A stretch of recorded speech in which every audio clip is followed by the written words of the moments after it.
local code is urban and town channel. We are mapping where the buildings are. Because sometimes you take approval from the council line 60 meters and you raise 67 meters. So this is really difficult. And the power line monitoring, the very high tension power line monitoring, which are not possible to monitor by man. So with the help of drone, we are monitoring all these lines.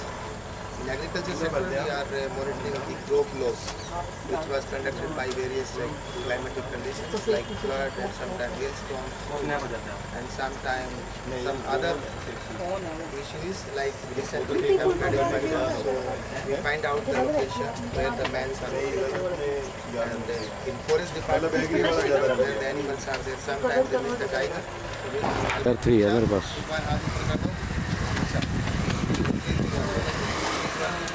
We are working with government. So we will make demonstrations because most of the time we have the conflict by the farmer and the drone operators, service agents. They say the drift of the drone is not reaching to the ground. So today Nisha is trying to convince them how this is showing, how the drift are reaching to the ground. And in the meantime, we come inside, make a showcase of different types of drones which are available, because most of the drones are already in the field. Because before 9 the teams are leaving from various districts of Haryana and they are working in the various aspects like ground line monitoring, large scale mapping. Maybe few of the people are aware of that. Haryana is the only state who is already mapped by drone. So each and every district and all the piece of land is mapped by the drone. So we call this Swamita Vyojana. So Haryana is the state who have drone mapping in all the lands. So we will show, come inside, so we will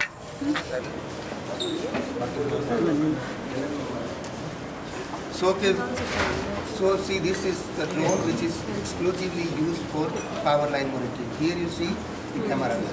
This is most expensive camera because this will detect on the heat. The power lines are moving when they have the fault. So immediately they will sense and they will find out where is the fault, exact fault. And in the big towers, so with the help of this camera we finalize, we install the multispectral camera and we find out where is the some nut and bolt, some is missing. So this type of drones are used for surveillance in power lines. Yes, because otherwise all the drones should advise to keep the power lines away. Otherwise with the magnetic field this will crash. Panka nahi chal raha.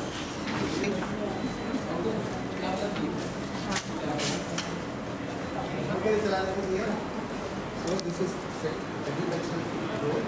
This drone multi-spectral camera. This is like especially when we know about the practically we find out where is this project is problem. Because outside the mango looks like very fresh. But inside they have some issue. With the help of multi-spectral camera we find out which mango are infected with the problem. Same in case of apple. During the harvesting or sometimes we have minor injury. So inside the ऊपर उधर कौन सा drone है किसका आप बनाना शुरू करो उधर से हमारे इंफ्रास्ट्रक्चर आपने देखा होगा अम्बाला में जनरेटर मैनेजमेंट के लिए गया था सिक्योरिटी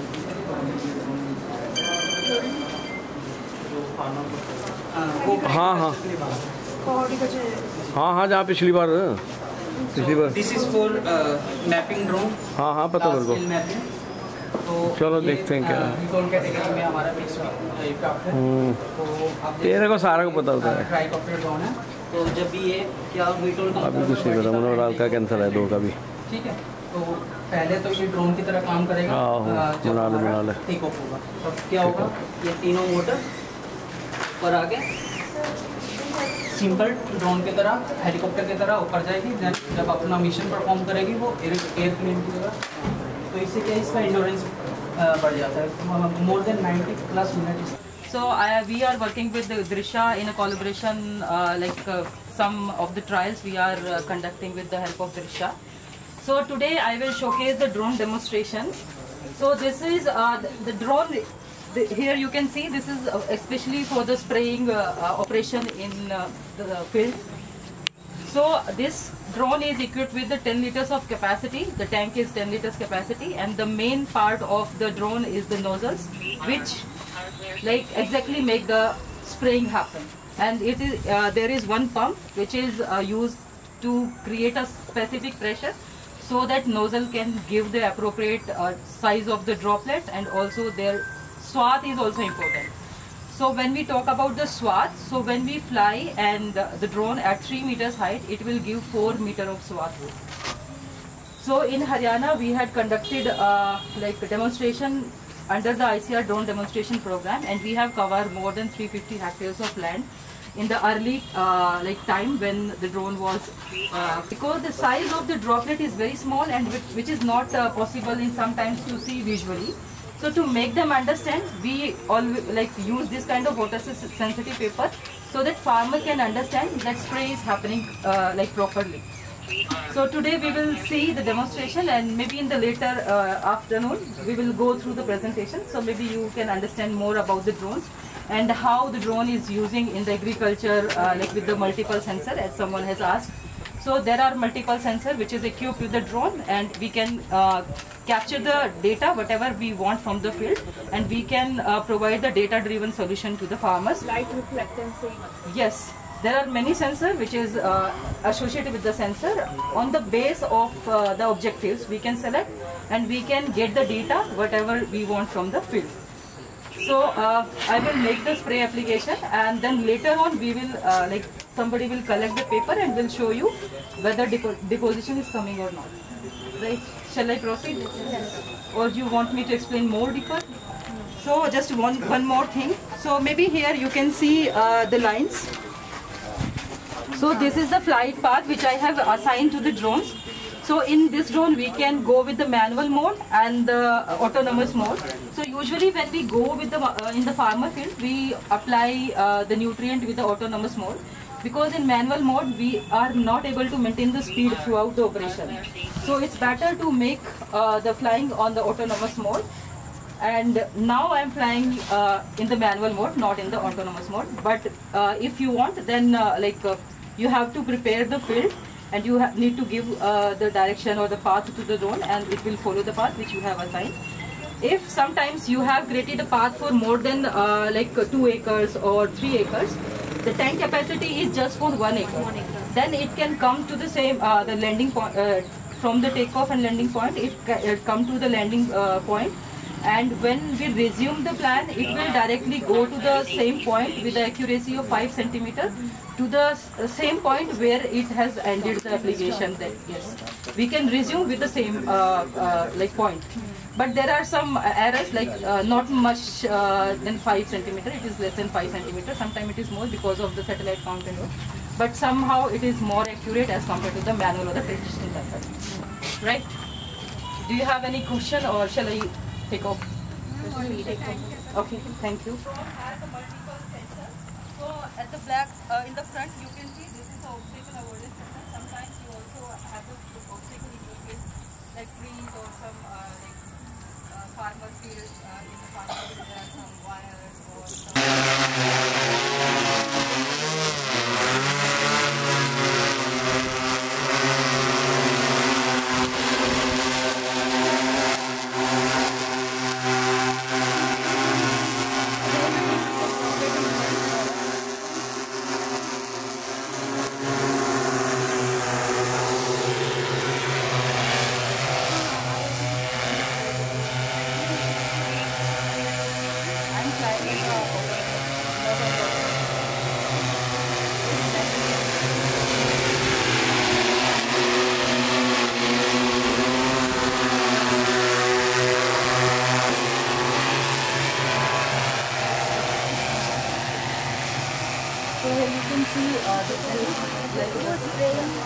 इधर भी Yes, it's visible. Yes. Actually, I am flying in the autonomous, not in the autonomous mode, on the manual mode. So, but the terrain sensor is helping to guide whatever the height I have assigned in the manual mode. But I have not given any autonomous option. So, I am just flying in the manual mode.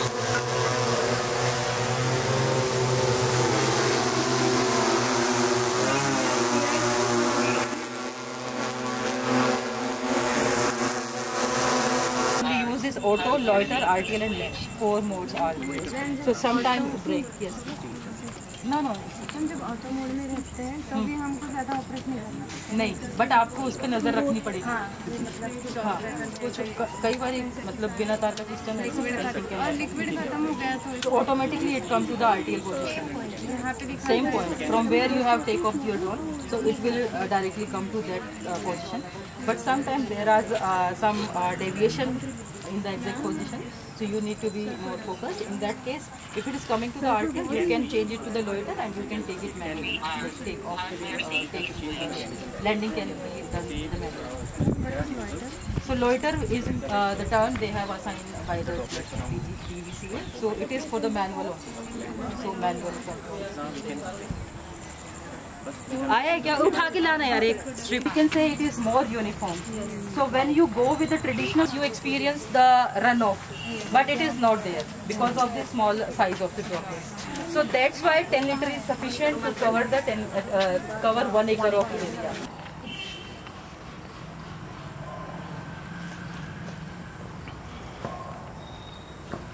हम तो आ जाएंगे।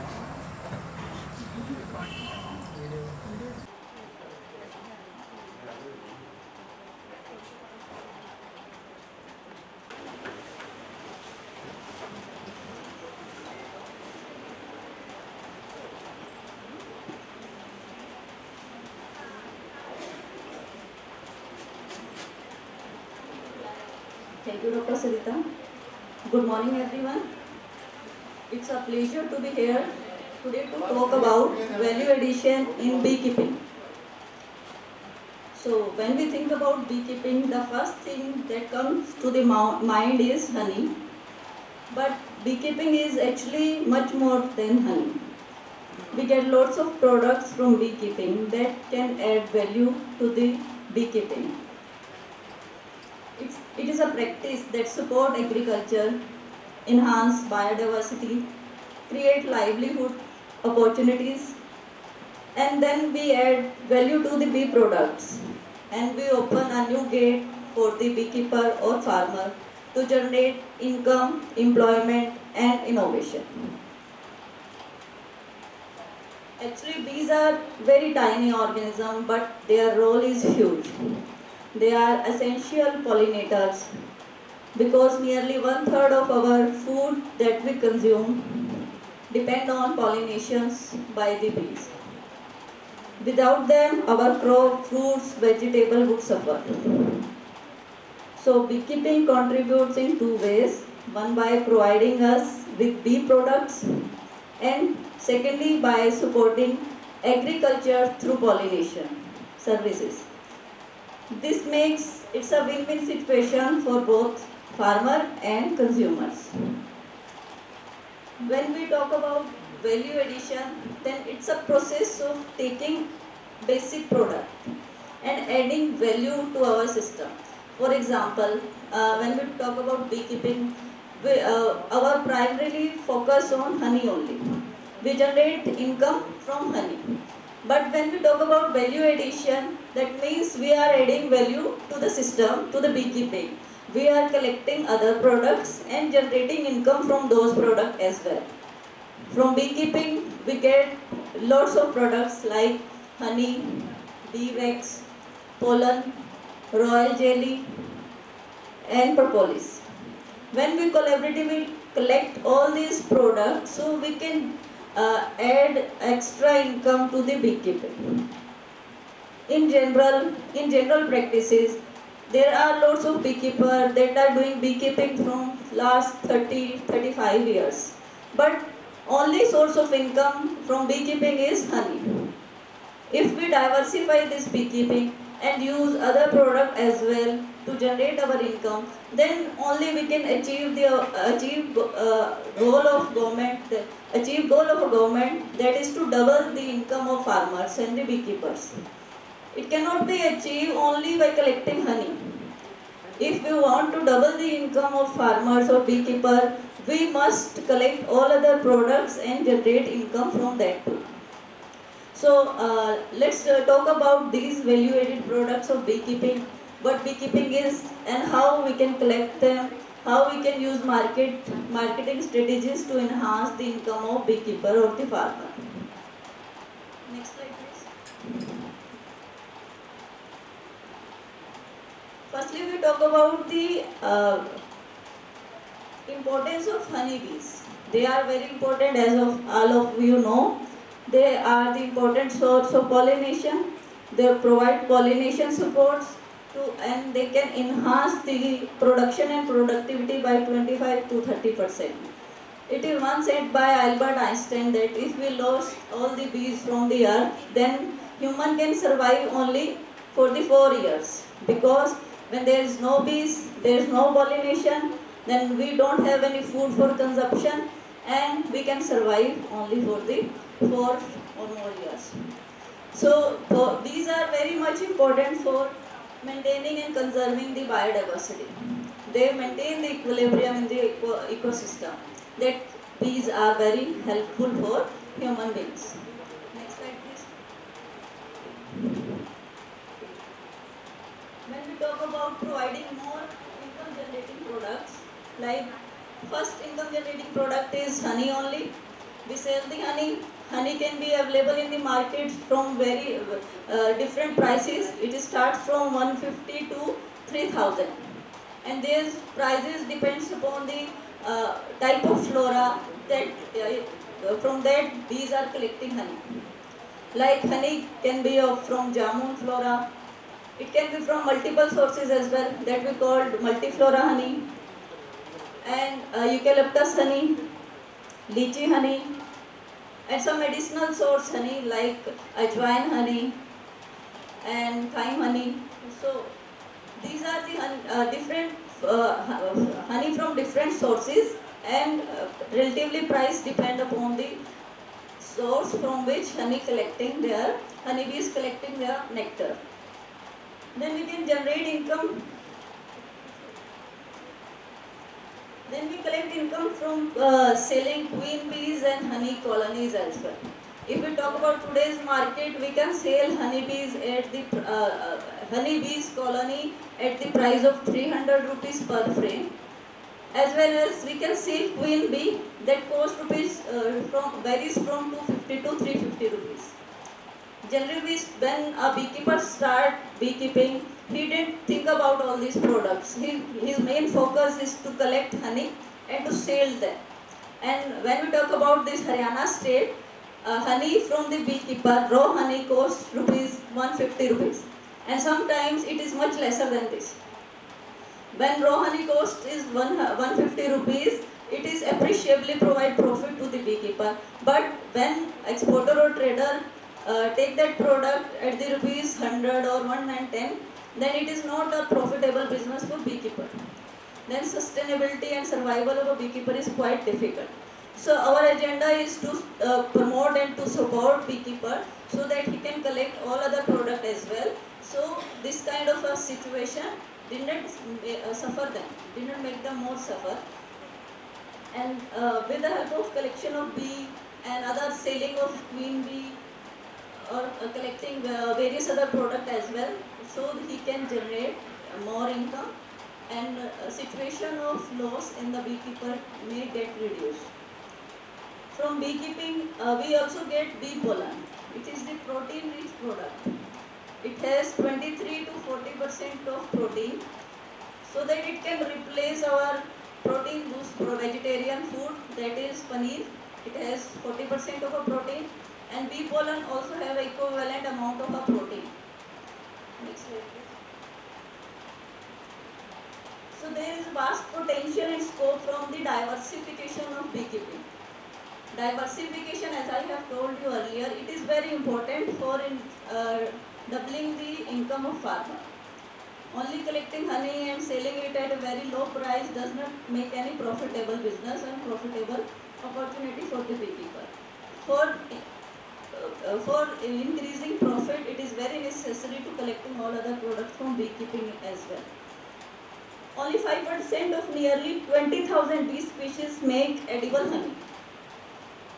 And honey is a complete balanced food.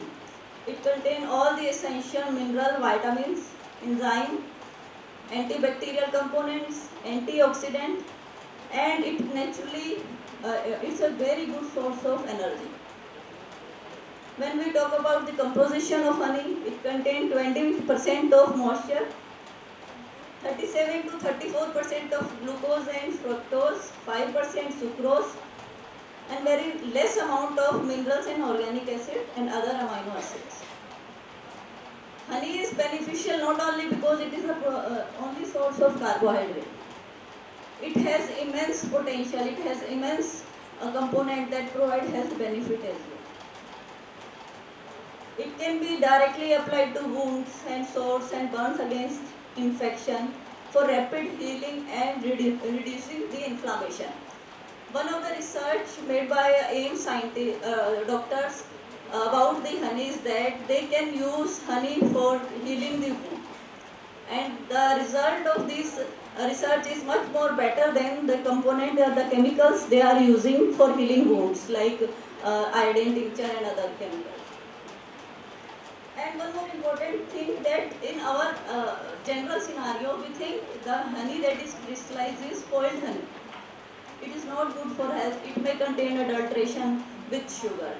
This approach is very wrong. Crystallized honey is very pure, as much as of liquid honey.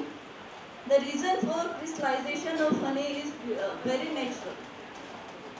Because honeybees goes to those flowers, then from that we get oil seed. Generally, those flowers, from that we get oil, honey from that source get crystallized. As well as in the mustard in the winter season, temperature is very low, and due to the high amount of glucose in the honey, crystallization takes rapidly. So crystallized honey is pure, and in our Haryana we have maximum production of crystallized honey. And in general scenario, Indian people think that crystallized honey is not pure, so we have to sell our honey to the other European countries as well as America and northeastern states. They are taking our beneficial product that provide health benefits to them, and it's our mentality that we thought that liquid honey is much more better. Liquid honey is much prone to adulteration as well. So I request to you also, don't take this kind of myth in your mind. Consider crystallized honey as well. It is much more pure and organic as compared to other honeys.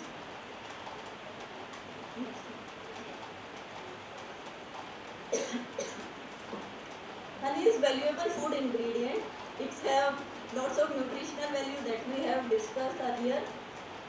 It has antibacterial and antioxidant properties as well. This is the only reason when when an infant born, we give honey as a first dose to that infant. It is in our culture because our ancestors know the value of honey. They knew that honey is very much valuable, and it is very essential to enhance the immunity of a people and immunity of a newborn. And honey can replace sugar in our diet. Nowadays, as if all of you know that we are #1 in diabetic patients, in sugar patients. Reason for that is our lifestyle and consumption of very much high amount of sugar in our diet. So that can be, we can replace sugar with honey in our basic diet. And maximum honey that we produce in India is exported to other countries. Main reason for this is that we didn't consume honey. We Indians don't like honey. We produce honey that is very valuable and health giving product, and we give health to other Western countries so that we may get sick and take medicines. And if I ask about you, you have all the people come from different state of India and representing India. And if I ask simple question, anyone is consuming honey on daily basis? Anyone? There are only 7%. Out of, we are 144 crore. And only 7%, less than 10% population is consuming honey. Because we don't want our health, we don't want the healthy rain, So this is the basic mindset of Indian people. So because maybe it is the reason that some people don't like taste of honey, they don't appreciate honey, there is lack of availability of pure honey. This may be the reason that people are not consuming honey and they are not aware about the health benefits of honey. There may be several reasons for that and we should work on those reasons to enhance the domestic market of honey as well. From one of that we can use honey in various other products. In various products used for food preservation, we can replace honey with sugar. And there are different several products in which honey can be used, like honey can be used as a preservative because it has lots of antioxidant in it. Honey can be used in pickling of fruits. Can prepare honey amla candy with that, murabbas, and for the preservation of berries. Honey can be used in beverages. We can use it in a green tea as well for making wine and beer. And various other drinks can be prepared from honey.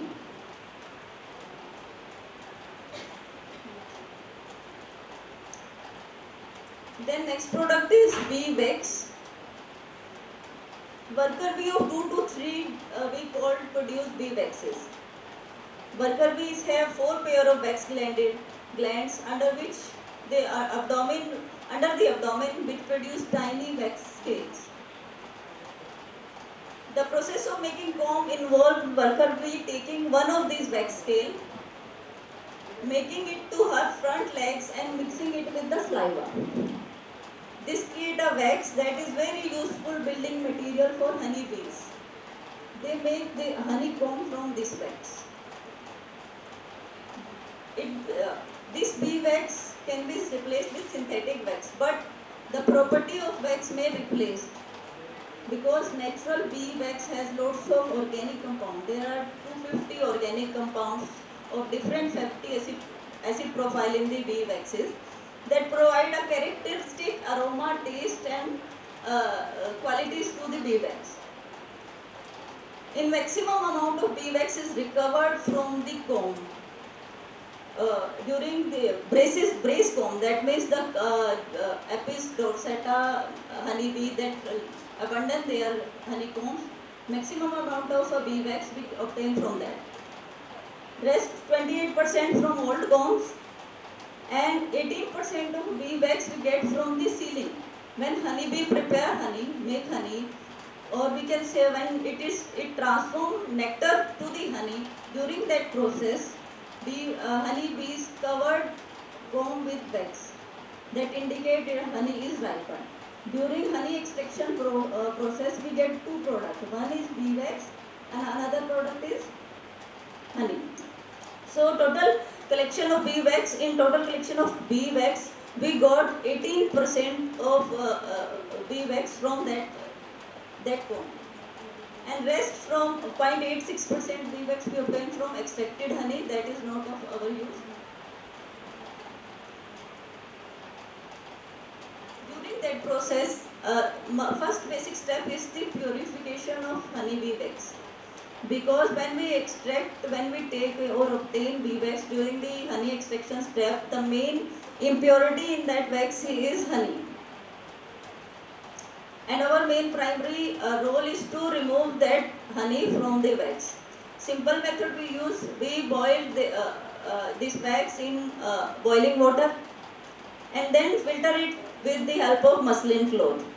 We repeat this process 2-3 times so that all the debris, dirt and dry materials get removed from the bee wax and bee wax can then transfer into any of the mold.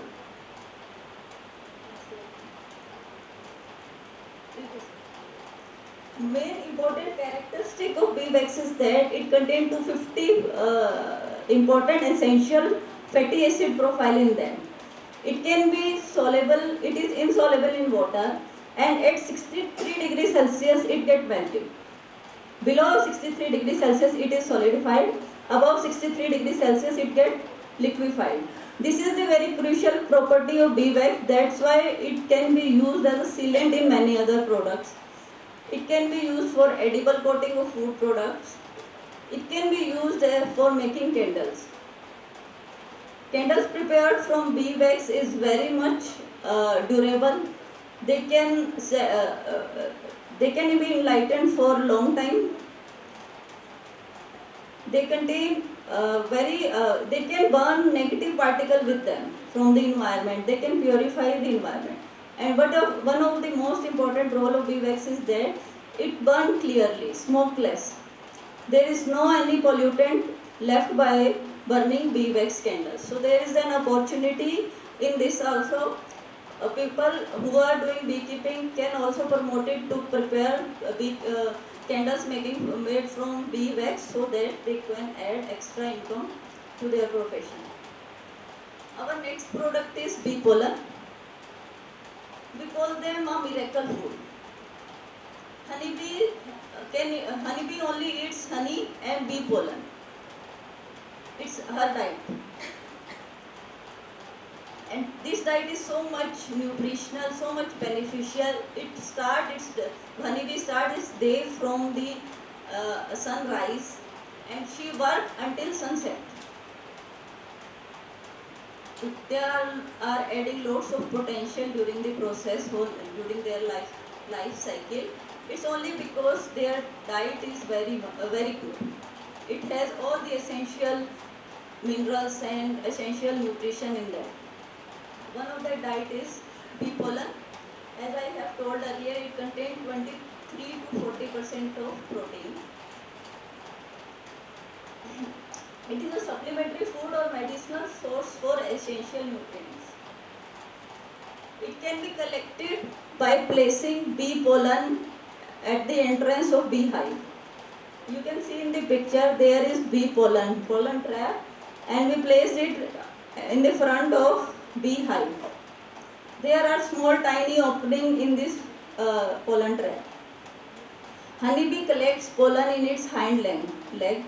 During the process of collection of nectar, pollen gets stick to its body from the flower. Pollen is the small tiny particle that stick to flower. Have you seen little yellow particle? So nature has provided tiny hairs on the body of honeybees. Pollen gets stick to it. Then it adds saliva and make balls from that and stick it, collect it in on its hind leg. Then when it come back to the hive, this type of pollen trap, they have a tiny pores in that. Bees enter from these tiny pores, and pollen collected in the tray that is provided along with the pollen trap. During that time, these pollen are very wet. They contain lots of moisture, and moisture may result of deterioration of this product very rapidly. To make this product sustainable for a long time, it is very essential to dry that product. So when we dry this product at 45 degrees Celsius, its moisture content is reduced to 10%. After reducing the moisture content of bee pollen, this product can be stored up to 1 year in the airtight container, and this product can be used in any other food supplement. It can be used in your smoothie. You can prepare dough by adding this pollen. This end product is like you can see in this picture. They are like methi dana. And color of bee pollen varies as it gets ages. Like fresh pollen is very beautiful yellow color. As we increase the storage time of this pollen, it gets converted into brown. That indicates the deterioration of its shelf life. So this pollen can be used with honey. We can directly use this pollen. Can add in your breakfast cereal. Can be consumed as pills or capsule. About 20 to 40 gram of pollen can be used, and it gives therapeutic effect every day. And 1 teaspoon of pollen contains 7.5 gram of pollen that can be consumed on regular basis. There is no any other side effect from consuming pollen. It is already researched by some scientists that pollen does not give any health negative effect to health. It's only give positive effect, and it can be used. No, it's neutral, not acidic. Honey is acidic, but pollen is not acidic. It's neutral. Yeah, we can consume on daily basis as it provide it is essential. It contain all the essential nutrient in it. It contain very essential amino acid, that is L-proline.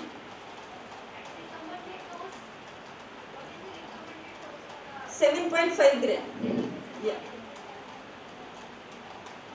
Next.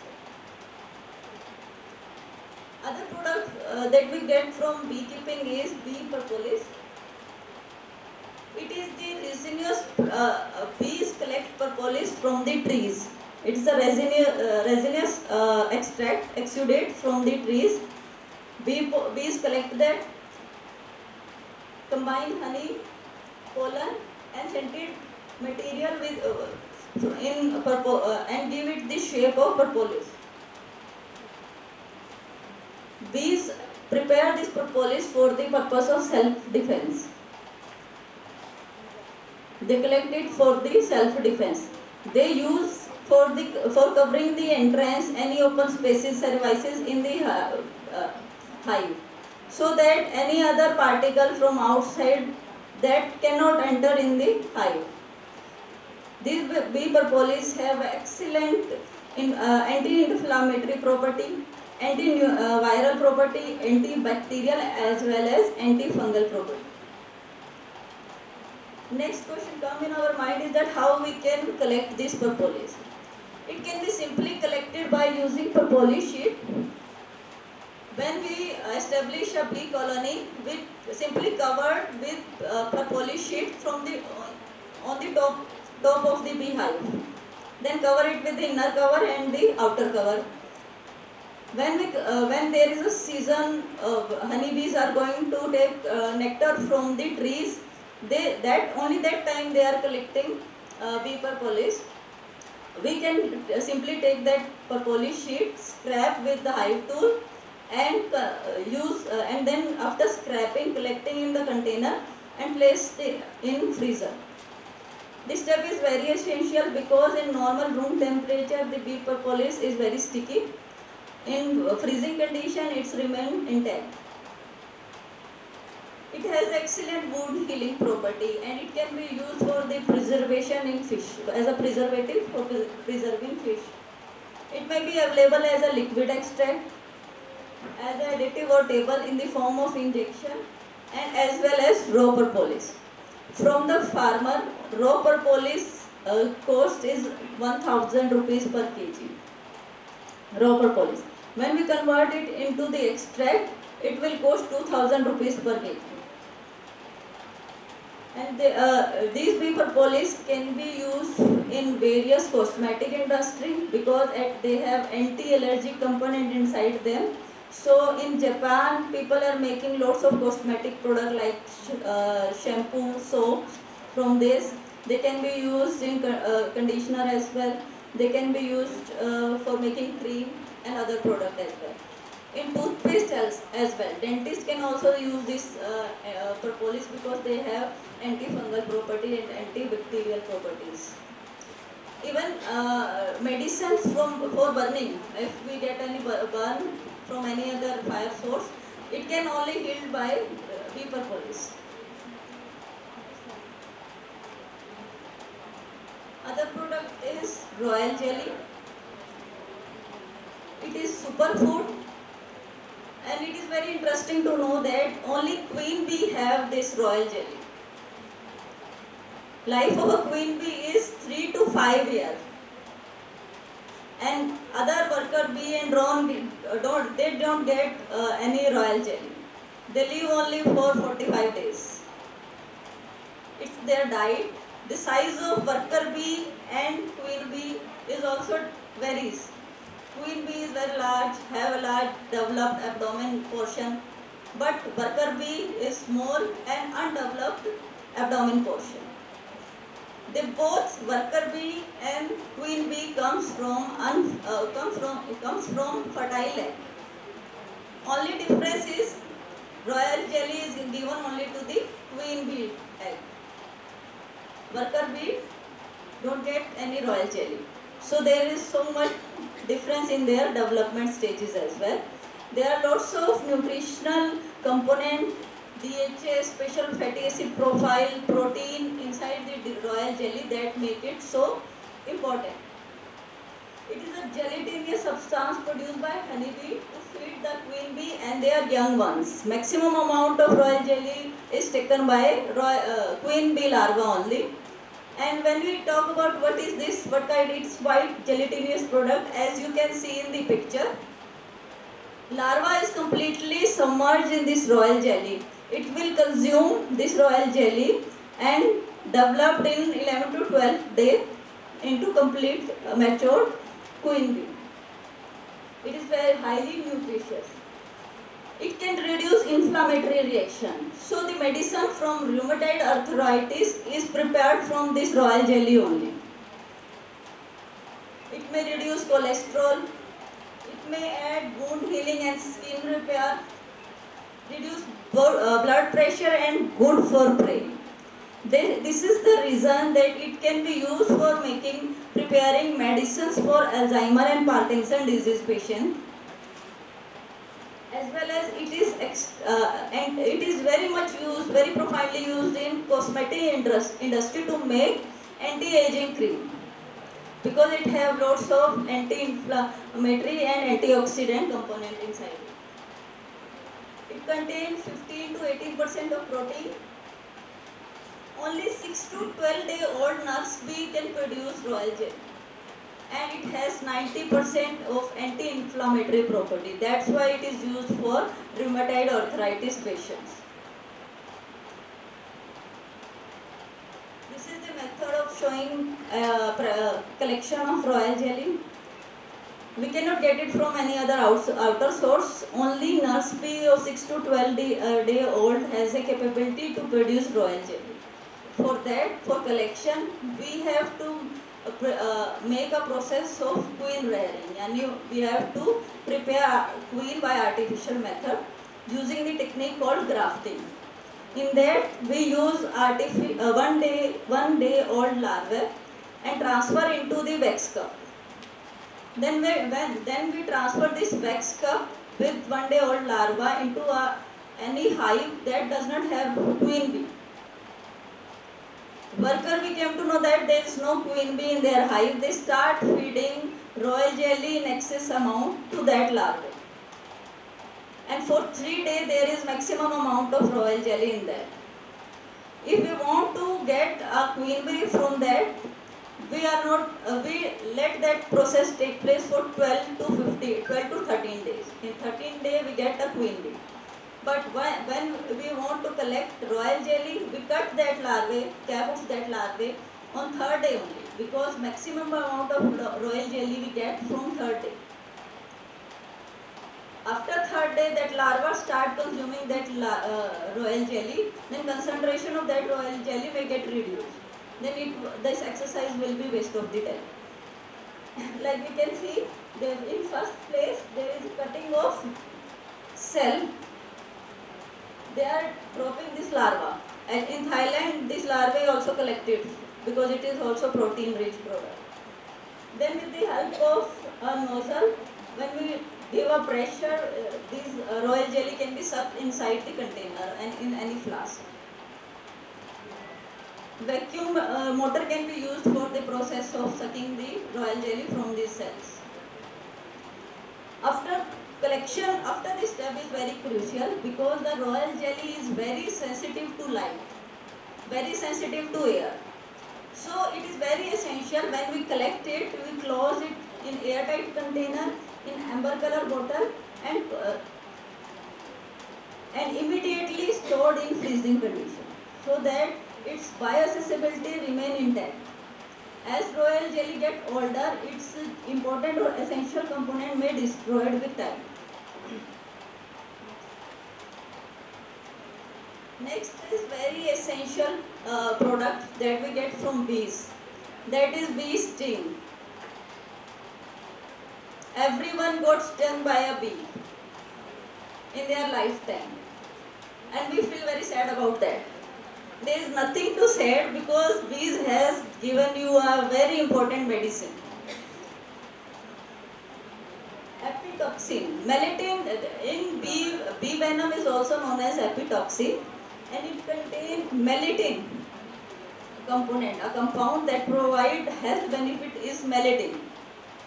It is very colorless compound. It's basic pH with basic pH and liquid.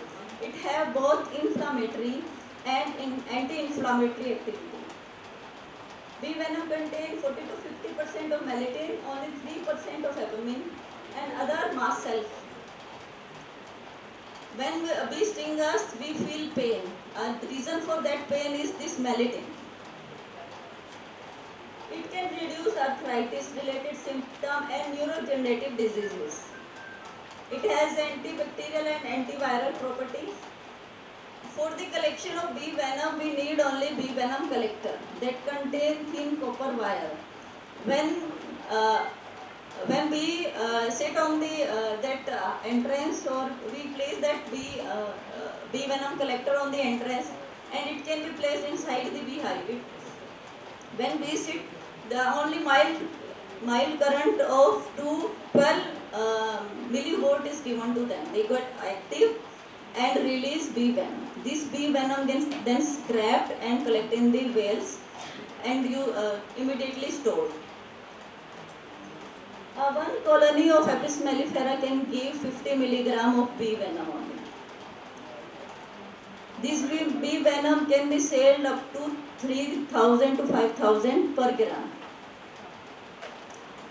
So essentially it enhances the value addition and enhance the income of farmer if the farmer also start collecting the bee venom. Another approach in beekeeping is the apitherapy. Earlier I have told bee pollen is responsible for the health benefit of rheumatoid arthritis. That application of bee venom, I told you by mistake. Bee venom can be used as a medicine for arthritis patient. Next therapy is apitherapy. Bee buzz or bee sting can be used to heal your body. Bee buzz can give you a stress-free life. It reduces your stress. As well as there is new approach, like when we get sick and we have some spondylitis or cervical kind of thing, we go for physiotherapy. Next opportunity is apitherapy. You can use apitherapy. You can stung by a bee at that particular location, and you may relieve from that pain because new pain you get.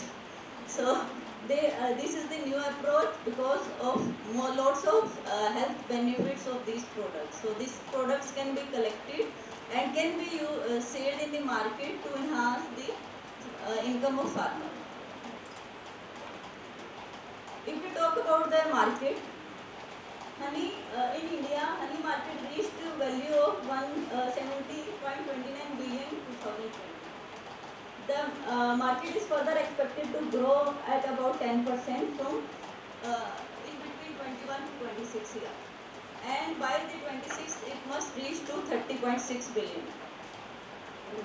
And if we talk about global market of bee pollen, it's about 5.7% between 2019 to 27.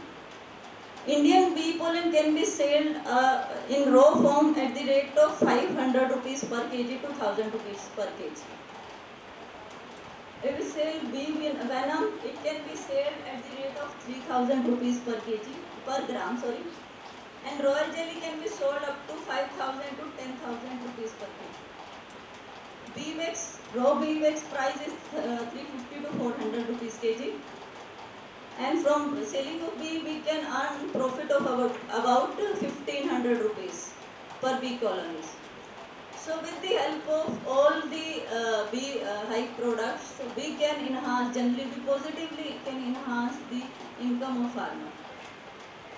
And for this purpose, diversification of beekeeping is very much essential. beekeepers should not rely on honey only for income source, as raw market of raw honey is very much less. It's 150 rupees only. After processing and bottled, we get that honey, same honey, at the price of 300 to 400 and may vary up to 1000 rupees. So it is very essential to promote them and to support them regarding collection of these products and provide linkage from the market so that they can easily sell this product and can enhance the income. Thank you very much. Yeah. What expecting deep enough if electrical charges are applied on them, then doesn't it count these? The electrical charge is only 12 millivolts, very mild. They only get attentive. It does not harm them. Anyone? Any questions? Yes, ma'am. We use with the help of a complete colony so that they can be us. And if we want to get sting, only 2 or 5 weeks can be used for this thing.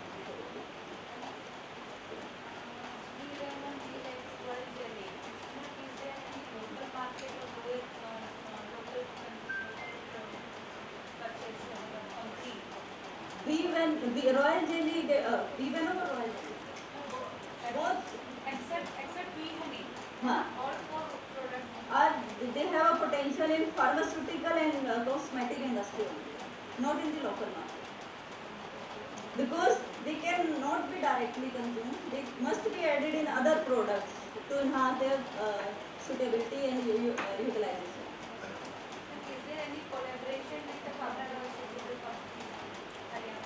Actually, IPDC is working on that for collection of bee venom. We are on very ground level about the collaboration and collection of bee venom.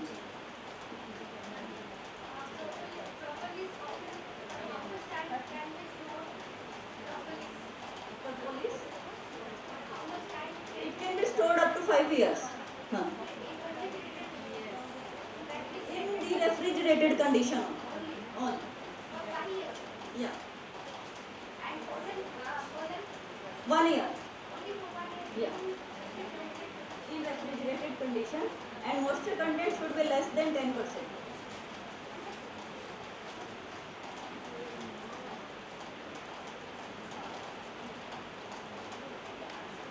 Any more question? Okay. Yeah.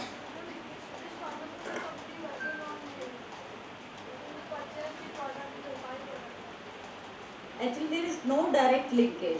There are pharmaceutical and functional food production company involved in functional food production, pharmaceutical and herbal product cosmetic industry. There is huge demand of these products in these 3 sectors.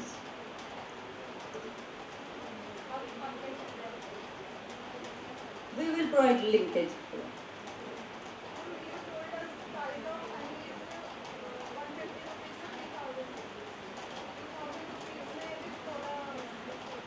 Generally acacia, apple, and some exotic honey like Sundar honey from Sundarban.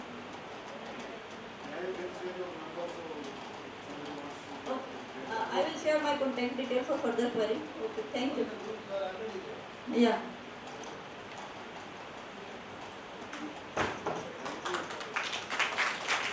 Thank you, Dr. Neha, for sharing your valuable experience in value addition in honey. Please wait for a moment. Now, I would like to call upon stage Deputy Director Horticulture, Dr. Satyendra Kumar, for presenting the bouquet and memento to our honored speaker.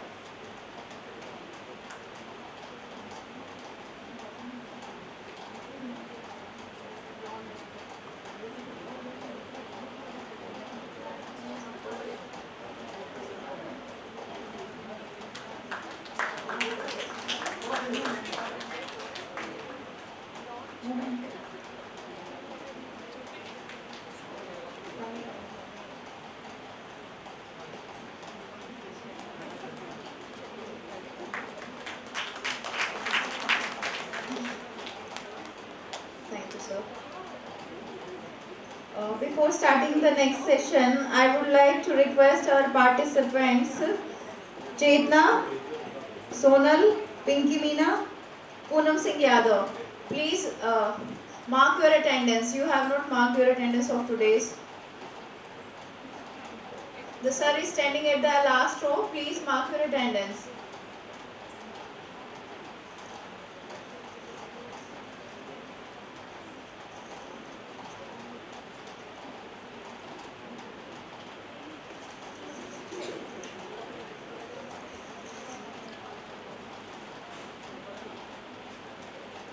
Moving for the next technical session, I would like to call upon stage Ms. Divya Kannan from Coromandel International, Deputy Manager, for her guest lecture on Biologicals, the Green Engine of India's Agriculture.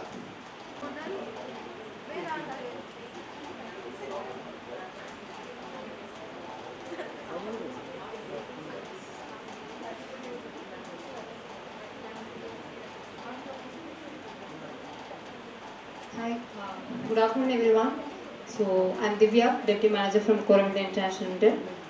Good to see you all. Sorry for joining late, I missed one day. So biologicals, the green engine of India's agriculture transformation. So why this topic is needed? Can anyone? No? Okay, because we know all the contents of this. Okay, this is just a reminder to keep saying that biologicals is needed. We are just reminding everyone that biologicals is needed in, other than these chemicals. Okay, next slide. So Murugappa Group, it is affiliated with different companies. Coromandel is one of them. So we are 125 years old company. We have 83,000 employees. And we have 29 businesses affiliated to it, like different kind of businesses, agriculture, engineering, financial services, and 9 listed companies also. We have globally 98 manufacturing locations across global. So we build up a revenue about 9.3 billion. So in 2024, we have $900 million is our income.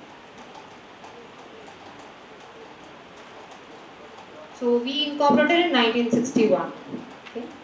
So our credit is, we have a strong credit rating of 999, that is rated by CRISIL.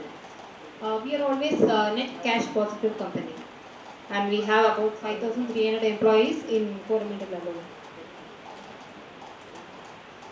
alone. We are into different businesses, that is nutrition, crop protection, retail, and technical solutions.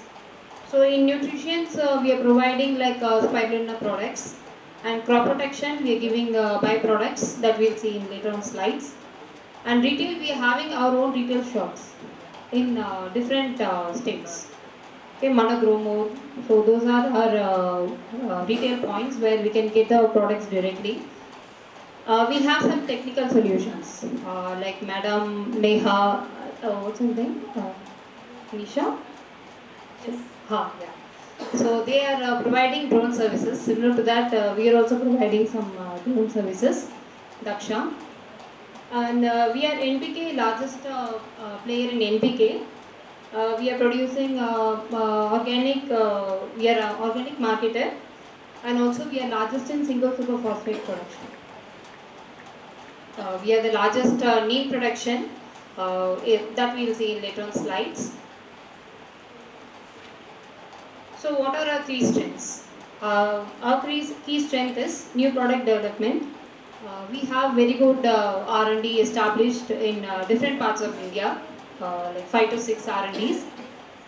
And in that we are having different sectors. From Tyagavali, we are producing biopesticides. That is mainly from Azadiractin. Okay, because from south part, we can see like more neem trees are there. We are rich in neem. We are source. India is a source of neem. So you know, and we have tie-ups with different Indian and also international CROs, external laboratories, for assessing the quality of these products. We have a manufacturing unit in Kadalur. where we have extraction efficiency of 83% from the neem kernel. Neem is not easily available everywhere. As you can see, the trees are easily available, but not the fruits.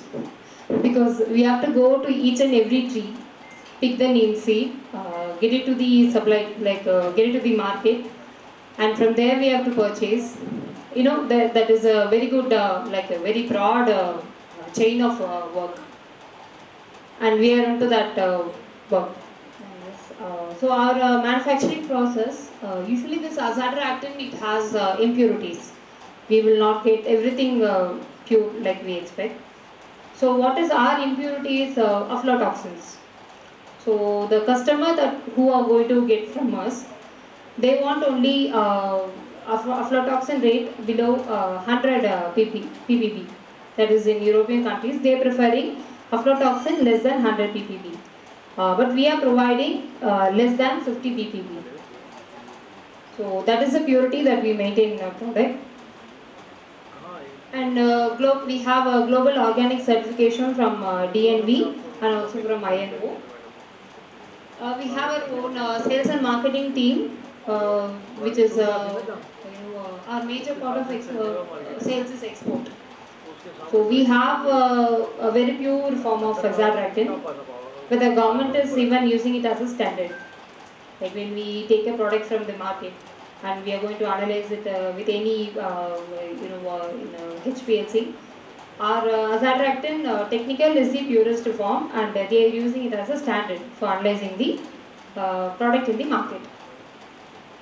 So we have ties with different agricultural institutions where we execute different trials regarding these formulations. So this is our facility in Kadalur.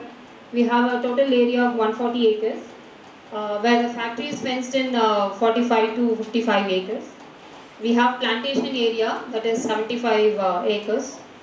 Apart from plantation in Tiagoli, we have 3 different locations, where totally we have 1000 acres. So we cannot depend on neem only from the market. So we are self-dependent. So we are having some 1000 acres of neem plantation, where we are developing neem trees. We are preserving like other crops. We are finding ways, like we don't have a protocol. Neem has to be sprayed with this kind of product at this point of time, where you'll get more number of flowers or you get more number of foliage. There's no such protocol. So we are making the protocol.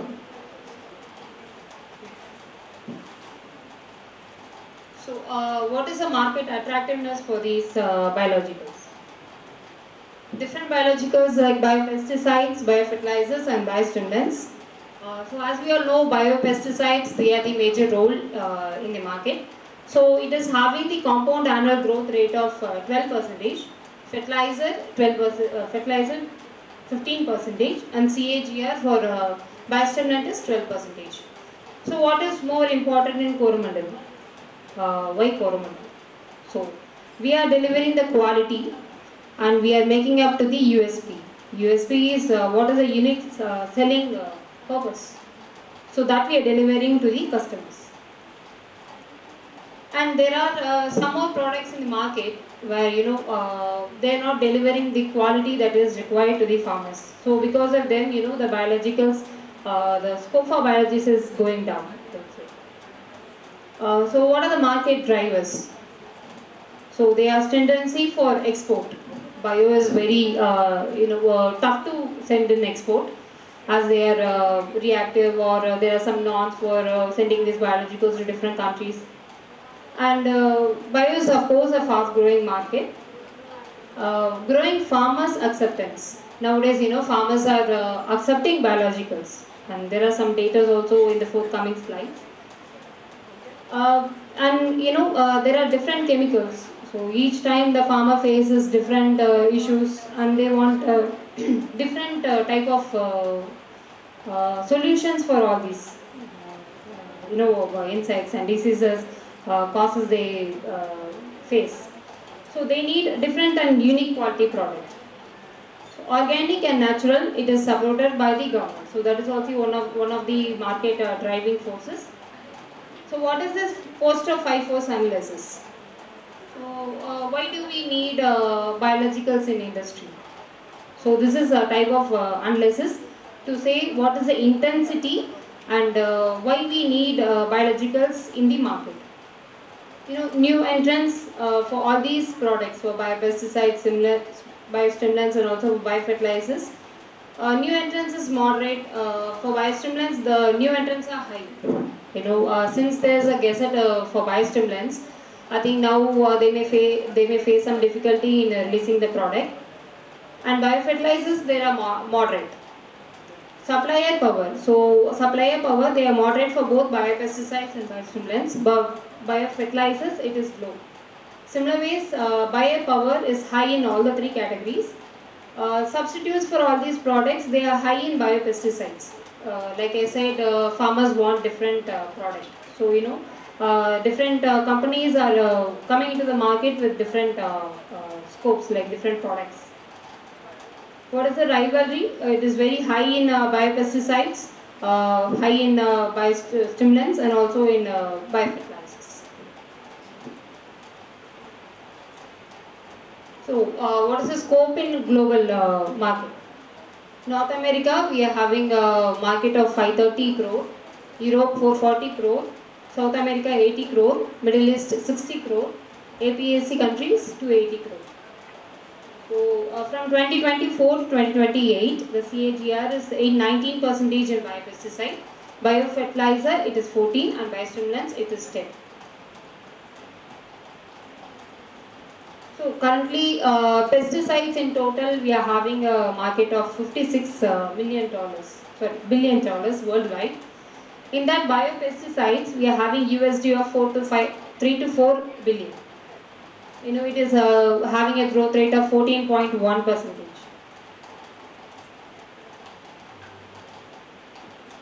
So what is the economic loss? What are the major crops and insect diseases, and what is a global market? So we have analyzed 6 crops. In that, what is the insect, what are the disease loss that the farmers are facing? So loss by pest, it is 180 billion USD. It is going to be 180 billion USD in 2030, and in 2024 it is 70 billion. So there is a change of 7% in average. If you see the insects and diseases, they are not going down. Even if you give chemicals, we have a lot of chemical products in the market. Why is it not going down? Because we cannot go against the nature, right? So we have to be in biologicals, killing the nature with nature, so that everything becomes sustainable. So this is the advantage, what is sustainable agriculture, what is conventional agriculture. So you already know what are the benefits of biologicals, what is not good for chemicals. They are mediated through microbial plants and their derivatives for sustainable agriculture.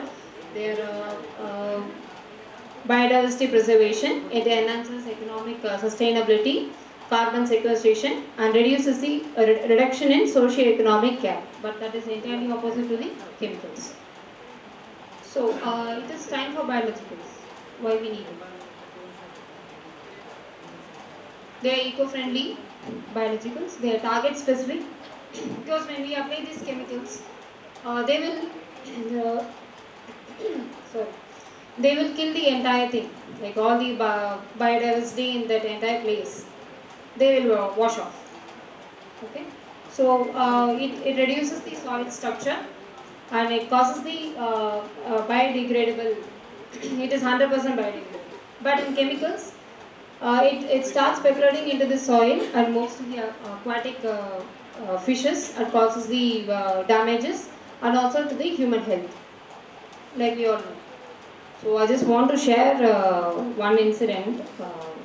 I was an MSc and we have to do a farmer trial. My topic was to analyze a pesticide from a company.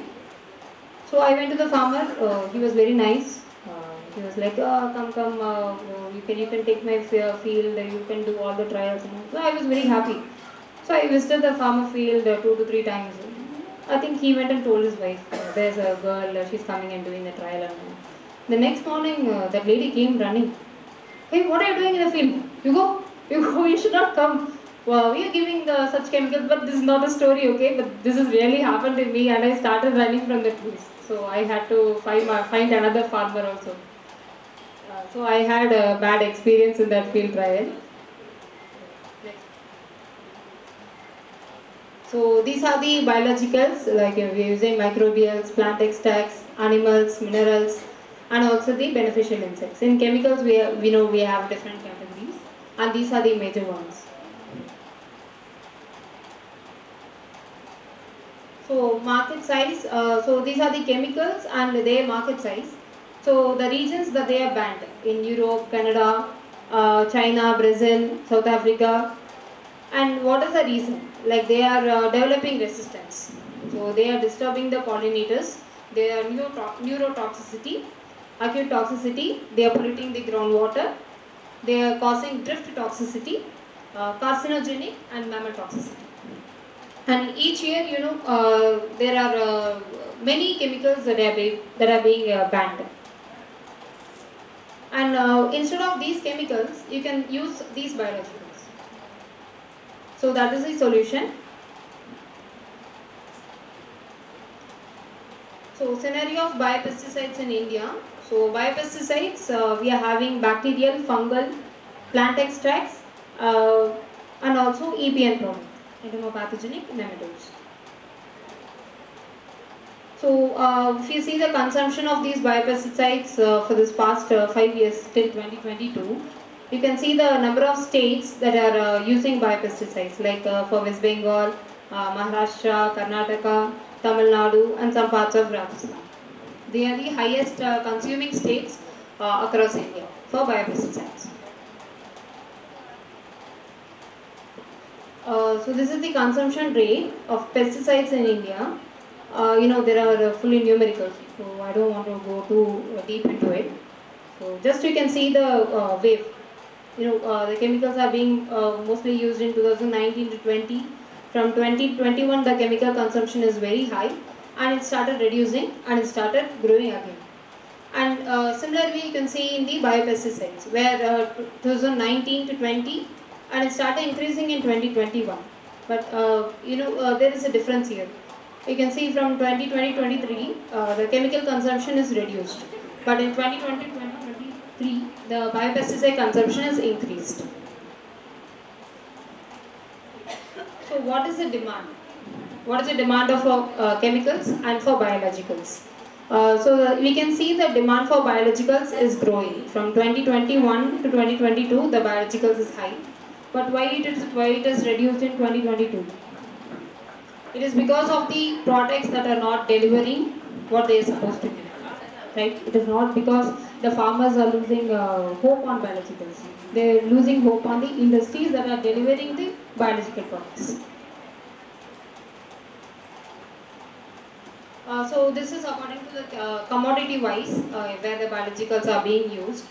So in cereals we are using high, and for other things it is reducing. But in 2023, we can see that it has come up.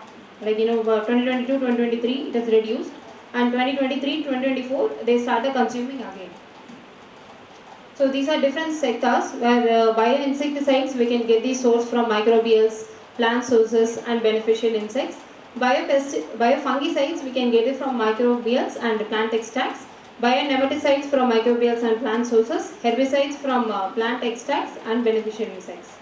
So totally biologicals in CIB-RC there are about 970 registrations. Okay, across India there are 970 registrations. And each year, as I said earlier, we are facing some chemicals that are being banned, even though they are releasing more and more different components of chemicals into the market. Still, the government is rejecting chemicals every year.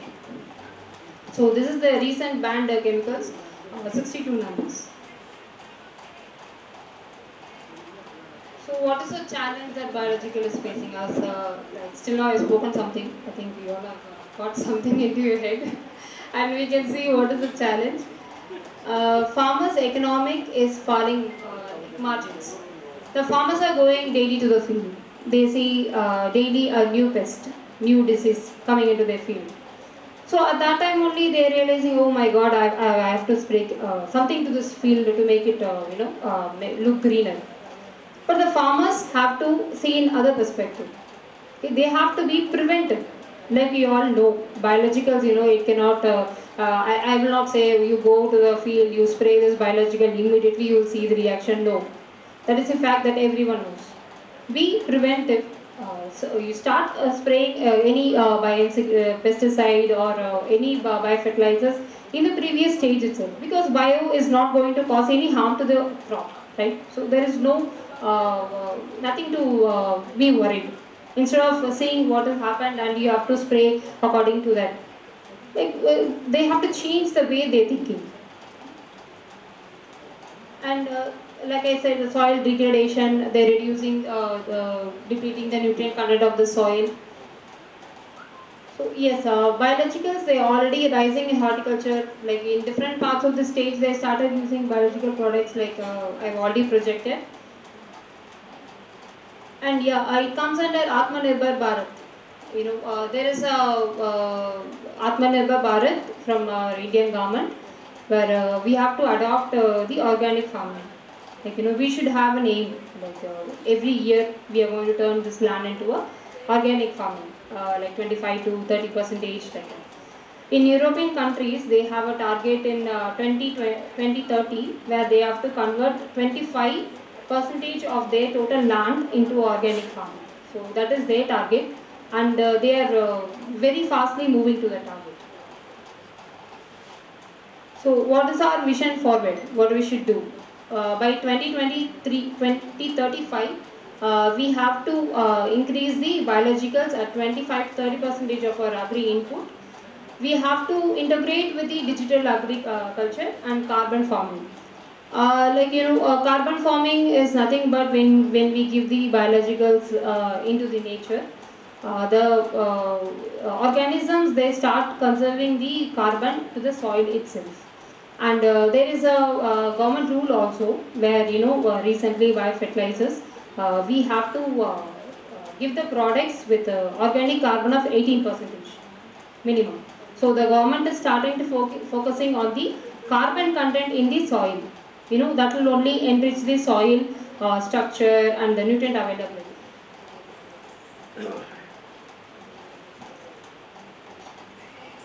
So what is Coromandel's capabilities and product portfolio? So we have spray dryers, tangential flow meters, lyophilizers, nanodrop spectrophotometer, PCR machines, and gel electrophoresis. We are isolating and characterizing the potential of microbials for developing biopesticides and bioinsecticides. And we can also identify through gene amplification, equipped to develop various formulations, like we are capable of doing liquid, powder, tablet, and very concentrated form of tablets with higher CFUs. We are isolating the DNA, and also amplification is done in-house.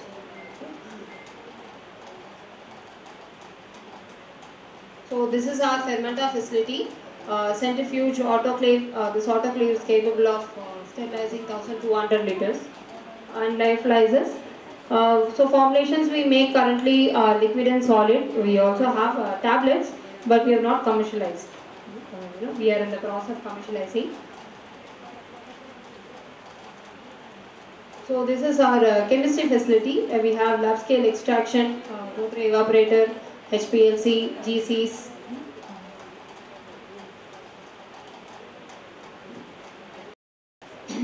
So yes, we have azathractin, we have microbials.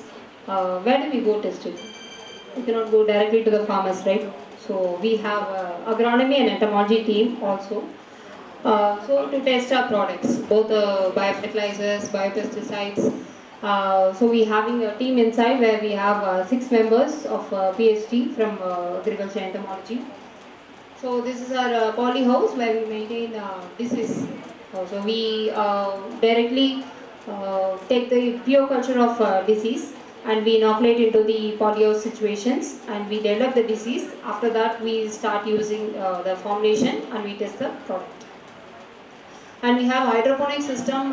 This is mainly for export, where in US they are preferring this hydroponic system. So we are just testing how does it work. Each plant, what is the ppm that they get. We collect the leaf samples and we test what is the azadirachtin content in each leaf also. We have drip irrigation. We have about 6 to 8 insect cultures. 4 are leptopteran and 3 sucking pests, and 1 is root knot nematode.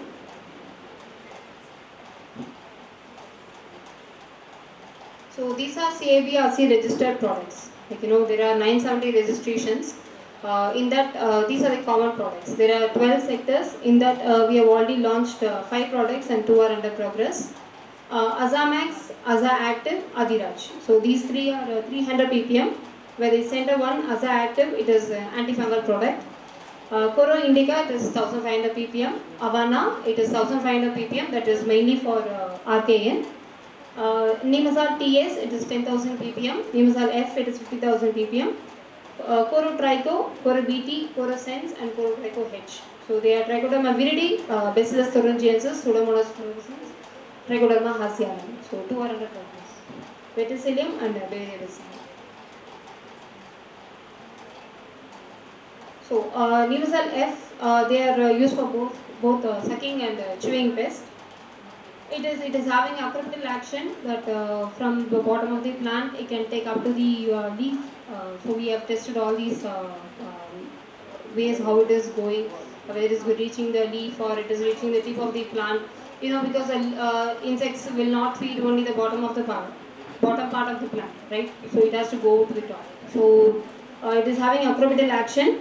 And Aza 10,000 ppm, it is having a translaminar action where if you spray, it will come to the bottom of the leaf. And Coro Indica, it is 1500 ppm, and as I already said, Avana is for soil dwelling pest and nematodes. So these are 300 ppm products, Aza Max and Aza Active.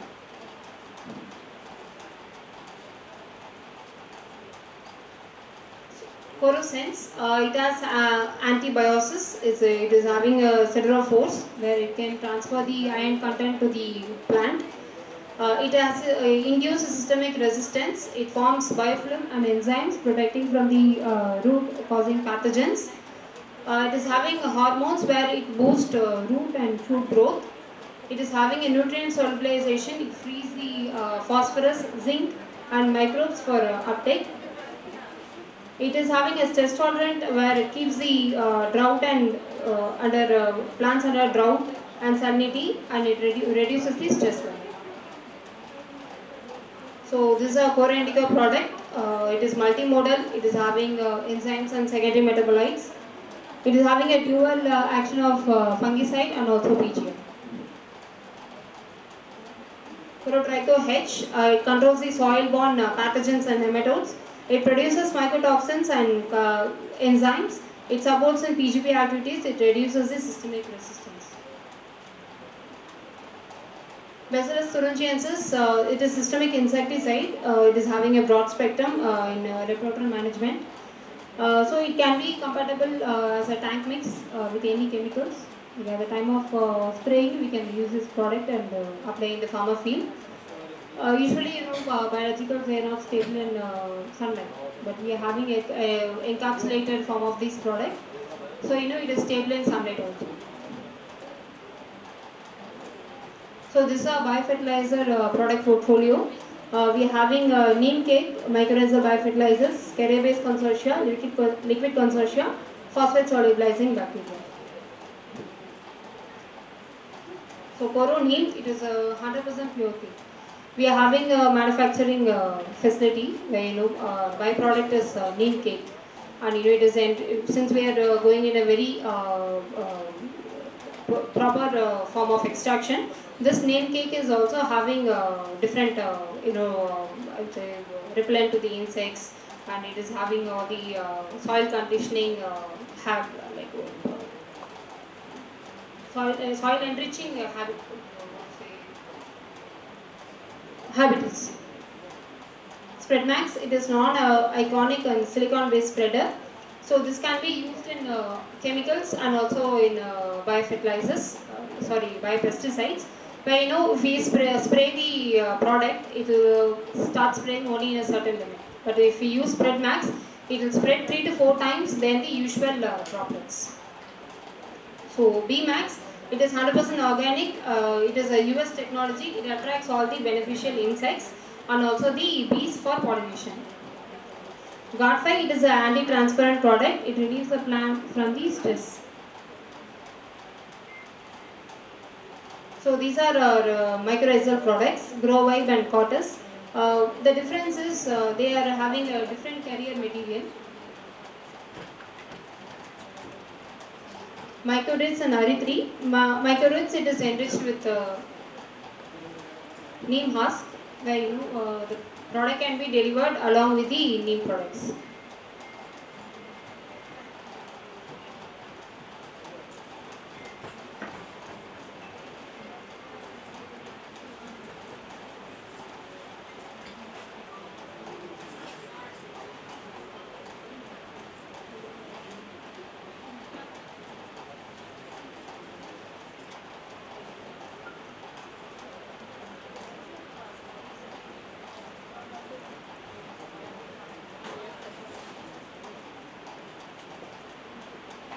So this is a biofertilizer product, Porosho G. So it is having seaweed, amino acid, micro and macronutrients. It is having an extended shelf life and it covers a wide crop range. It is a complete pack of nutrients. This is the liquid form of Porosho G, where it can be used in foliar application and also in drip. So this is back to pink. This is a new product that we are launching. It is drought resistance. It is having PGR activities. It can fix the nitrogen, and also it is a phosphate solubilizer. It is a methanotrophic bacteria where it acts as when it enters into the plant system. It reduces the methanol content that is produced during the stress conditions. So it is tolerance having biotic and abiotic stress. Phytosimulations, biodegradation of organic components in the soil. EPN view, this is entomopathogenic nematode where we are getting from the Galeria melanella larvae. This Heterodaptis indica we are using for sugarcane root grub, and we are also recommending for the foliar application of different lepidopteran pests. This is a biostimulant product portfolio. Everything is registered in INM. This Artoda Vasica products where we are giving in different forms. So the second one is Abda Gold. The first one is Artoda Vasica. In Abda Gold we have enriched with humic acids. Abda Folia, it is used for foliar application. This is a granular form and that is a liquid form. Abda Drip, it is used mainly for the drip irrigation. Koro Shakti, it is a protein hydrolyzer product with amino acids. So we are claiming 10% of amino acids.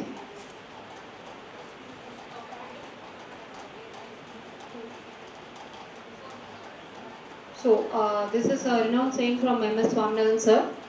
Where we need to spread the new vision of agriculture to spread happiness among the farm and rural families.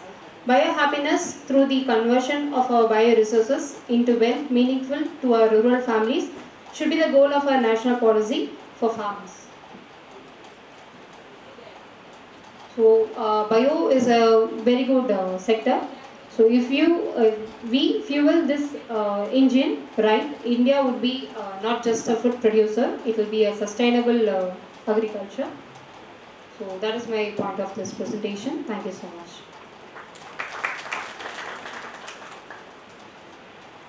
Any questions?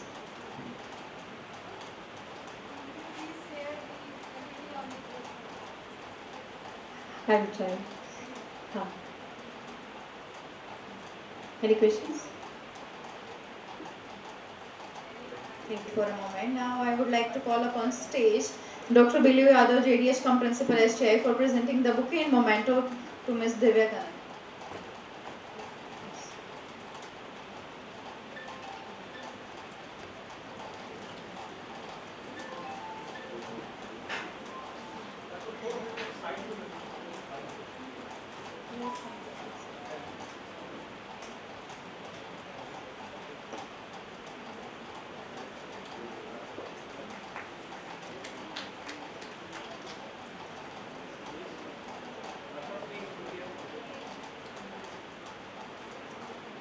Thank you, sir. Thank you, ma'am.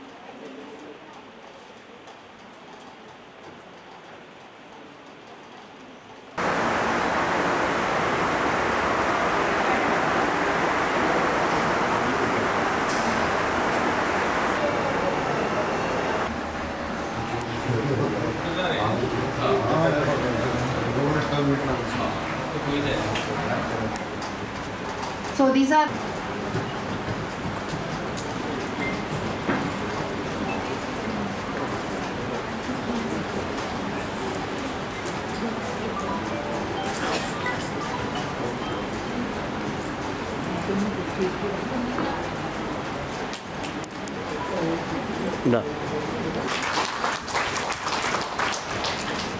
Now, it's my distinct pleasure to welcome Ms. Noah Amalzam, Water Attaché Mashao, for being a part of our ongoing training program in women empowerment.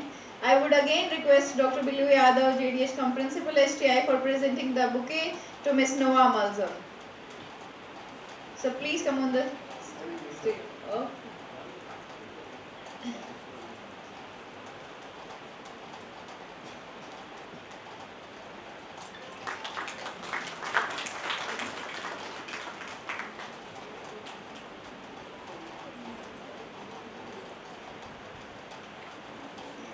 Now please join us in welcoming Mrs. Anjali Sharma, the ex-chairman, Citizen Grievance Committee, Karnal, and presently working as President, Paryavaran Sanrakshan Samiti. I would like to again recall Dr.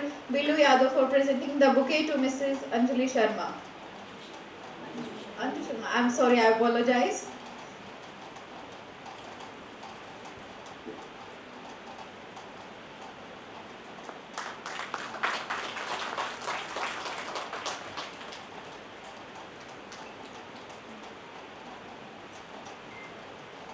Thank you, sir. Thank you, ma'am.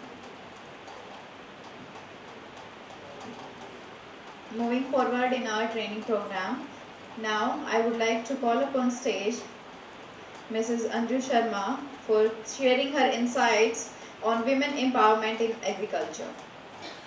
Now please come on the stage. Good noon, everyone. My subject and the dignitaries of the dais, I must say. Women empowerment is a subject इतना vast है, इतना vast, और फिर आजकल agriculture में जो महिलाएं आ रही हैं, I must say कि they are really doing very good job. इसके लिए I must say कि cheers for you yourself and this department, Mr. Billu Yadav, who is giving a vast knowledge. बाहर से बुलाते हैं, अपने देश से आते हैं, सब इतने डेलीगेट्स यहाँ आए हुए हैं, उनके लिए अरेंजमेंट कर रहे हैं, उनको आगे लाने की कोशिश कर रहे हैं. हमें बस यही देखना है कि हमें किस तरीके से वुमेन एम्पावरमेंट करना है. वुमेन की एम्पावरमेंट की बात चलती है तो मैं चाहूँगी कि मैं अपनी हिंदी भाषा में बोलूँ तो चलेगा. थोड़ा थोड़ा तो समझेंगे? पूरा आ गया? बहुत बढ़िया, बहुत बढ़िया. ये अच्छी बात लगी मुझे कि हम अपनी भाषा में क्यों ना बोलें, जब अपने लोग इंग्लिश में बोल सकते हैं, किसी भी भाषा में इंग्लिश में बोल सकते हैं. लेकिन फिर भी जो चीज़ मैं यहाँ समझाने आई हूँ वो ये है कि हमें वुमेन एम्पावरमेंट करना है. डिपार्टमेंट, एरिया, कुछ भी हो आखिर, लेकिन इसमें पहले एक बात ये सोचने की है कि हमारी वुमेन कहाँ कम हो गई, क्यों आज हमें उन्हें पकड़कर आगे लाना पड़ रहा है. वुमेन कभी भी कमज़ोर नहीं है, महिला कभी कमज़ोर नहीं होती. वो सृष्टि की क्या है, सृजन करता है. She is the creator of this world. सृष्टि की क्रिएट करने वाली है. She is a creator. उसने क्रिएट किया है इस एक जान को क्रिएट करती है, एक जिस्म को क्रिएट करती है. ये महिला है. Am I right? महिलाएं ज़्यादा हैं. You can say yes or no. You are the creator of this world. सृष्टि की सृजन करता है आप लोग, तो आप कैसे कमज़ोर हो सकती हैं. हाँ, एक वक्त था जहां हमें मजबूरन कमजोर होना पड़ा, क्योंकि ऐसे आदत आई, ऐसे लोग यहाँ आ गए जिसकी वजह से महिलाओं को पुरुषों ने अंदर पर्दे में रखा। कुछ रीजन रहे थे। पहले क्या था, आपने देखा है, पहले स्वयंवर हुआ करते थे। आजकल अगर एक लड़की अपने लिए वर ढूंढ लेती है, पंगे पड़ते हैं, झगड़े होते हैं, ठीक है ना, ऑनर किलिंग तक हो जाती है।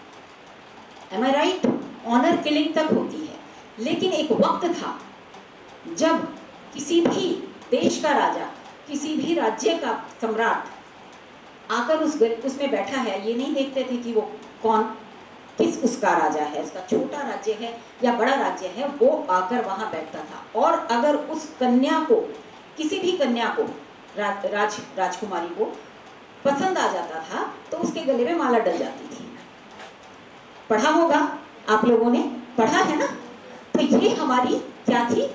परंपरा थी, ये हमारी संस्कृति थी। औरत को कभी भी कमजोर नहीं माना गया। यहाँ तक कि हमारे ही सृष्टि में, हमारे ही विश्व में क्या था, महिलाओं के ऊपर परिवार चलते थे, माएँ चलाती थी, महिलाएं चलाती थी। तो वो समय था हमारा। औरतों के नाम पर देश का नाम है, ध्रुपद देश द्रौपदी पर, मिथिला राज्य मैथिली पर। औरतों के नाम पर देश को लो, या देश के नाम पर महिला, पुत्री का नाम, ये एक पिता का दरिया दिल होता था। इतना बड़ा दिल, वो समझते नहीं, वो नहीं चाहते थे कि हमारी बेटी हमारे बेटे से किसी तरह कम समझी जाए। वी आर ऑडिंग, समझ रहे हैं ना? तो इस तरह से हमारी देश में कभी भी कहीं भी औरत कमजोर नहीं थी। कुछ ऐसा एक 800 साल की हमारी जो स्लेव कंट्री को, हमारे को जो गुलामी हमें सहनी पड़ी, वो हमारे लिए एक समस्या बना गई। और उसकी वजह से आज हमें वुमेन एम्पावरमेंट की बात करनी पड़ रही है, ठीक है ना? तो आज हम इसीलिए महिलाओं को आगे ला रहे हैं कि वो कोई भी क्षेत्र चुने। एग्रीकल्चर बहुत वास्ट सेक्शन है हमारी लाइफ का। 70% हमारे जो हैं वो क्या है, फार्मर्स हैं। अगर उनके साथ अगर आप डील करके अपनी लाइफ को अच्छी तरह से चला सकती हैं और अपने आप को एम्पावर कर सकती हैं, तो इससे बढ़िया कोई बात नहीं। तो एग्रीकल्चर में हॉर्टिकल्चर है, बहुत सी चीज़ें, बी कीपिंग है, यानी महिलाओं को आज किसी भी क्षेत्र में ड्रोन के माध्यम से, हमारे प्रधानमंत्री हैं जो, वो ड्रोन के माध्यम से पायलट बना रहे हैं महिलाओं को, ठीक है ना? तो ये उनकी अपना विजन है।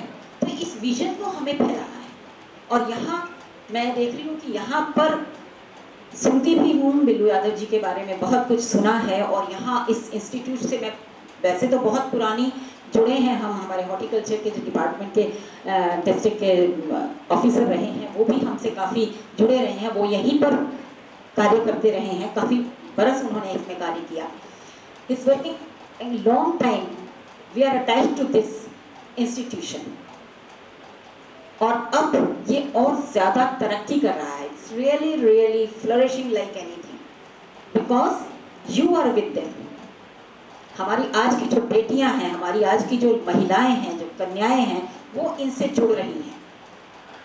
और अगर जब ये जुड़कर काम करेंगी महिलाएं, ऐसे डिपार्टमेंट, बी कीपिंग है, एग्रीकल्चर है, हॉर्टिकल्चर है, इरिगेशन है, ड्रोन इरिगेशन जैसे बताया अभी इन्होंने कि वो, तो ये चीज़ें हमें, आप लोगों को सशक्त करेगी, एम्पावरमेंट देगी। और महिला को क्यों किसी के पीछे रहना पड़ता है?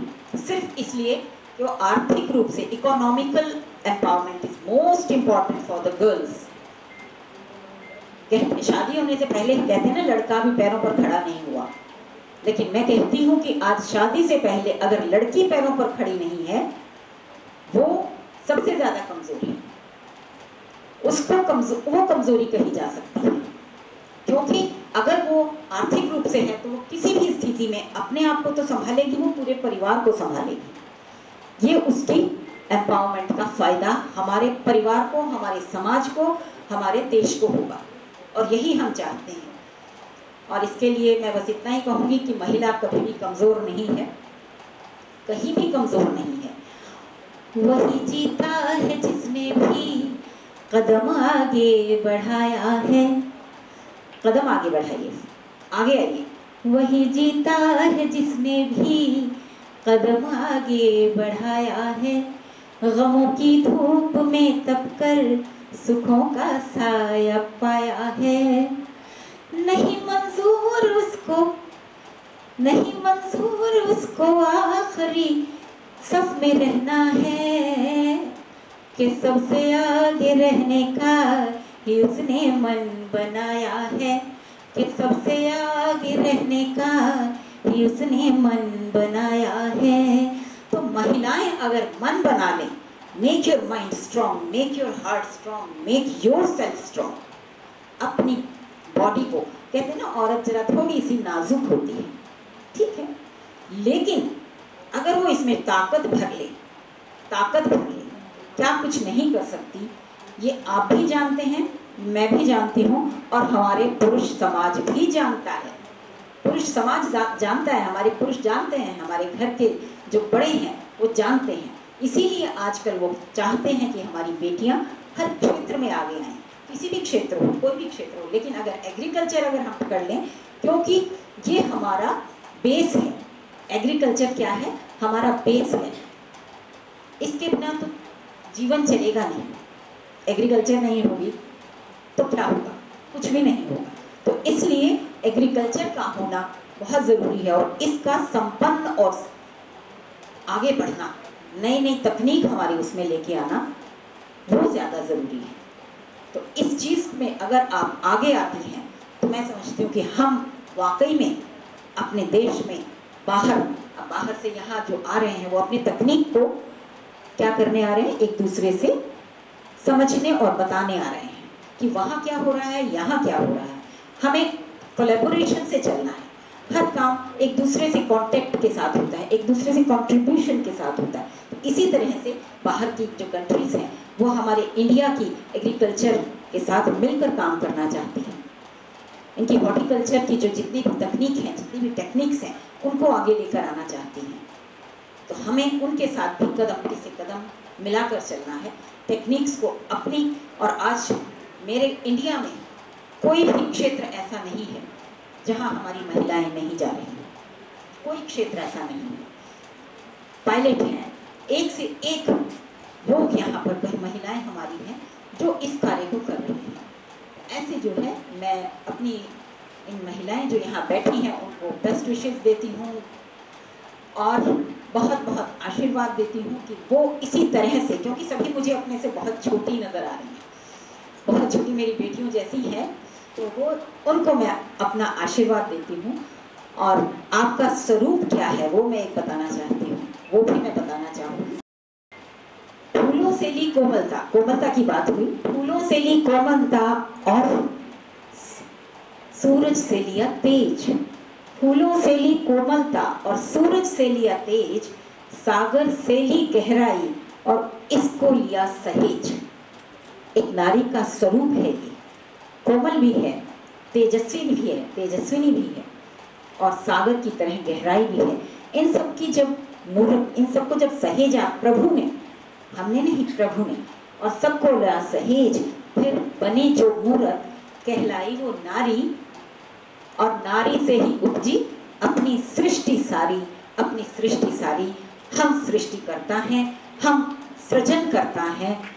We are the creators, we are the creators. तो हम चाहते हैं कि हम इसी क्षेत्र में, किसी भी क्षेत्र में हो, आगे रहें, आगे से आगे बढ़ते चले जाएं। ये मेरा बहुत बहुत आपको शुभकामनाएं हैं।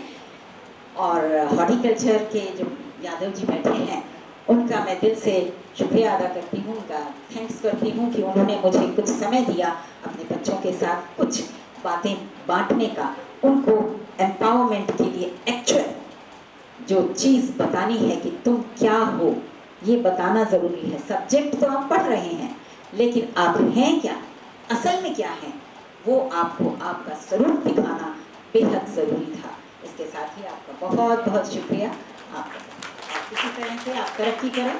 food. Thank you, ma'am, for sharing your invaluable experience and motivating our women in the house. So now moving ahead to our technical session. Championing sustainable water solutions, how every drop can nurture life. I am delighted to welcome Ms. Noah Malzam upon stage for delivering her lecture on smart water management technologies in agriculture.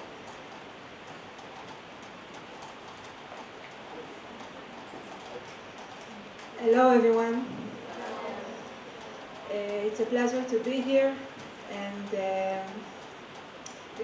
before I will start, I want to share with you some of my personal experience as a woman. So I'm a water engineer. I was studying in the Technion University of Israel. It's similar to IIT, technical university, mostly engineering.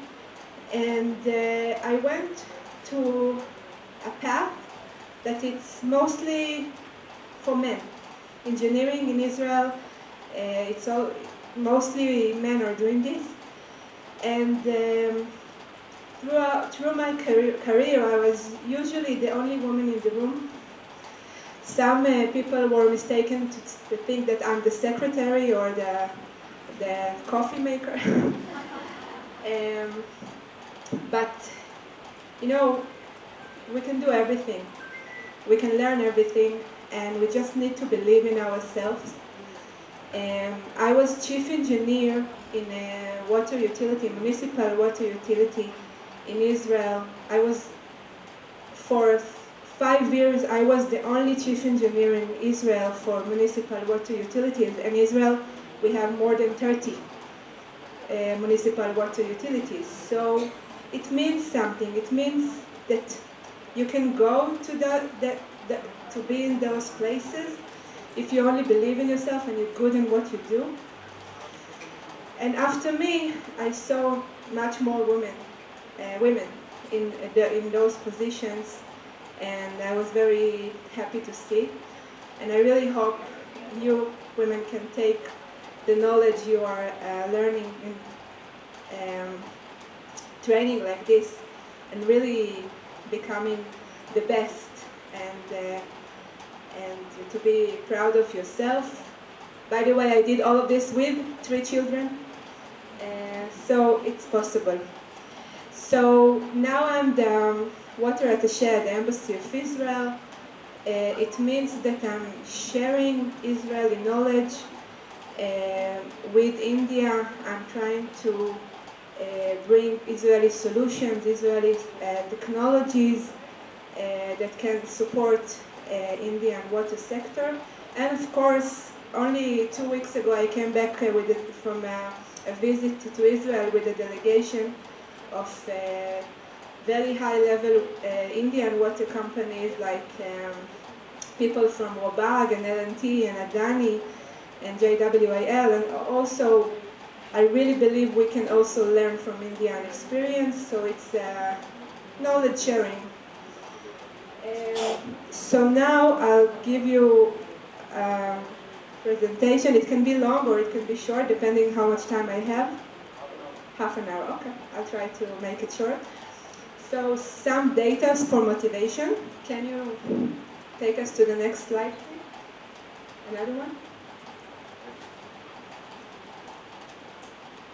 Okay, maybe it's a data that you're already familiar with, but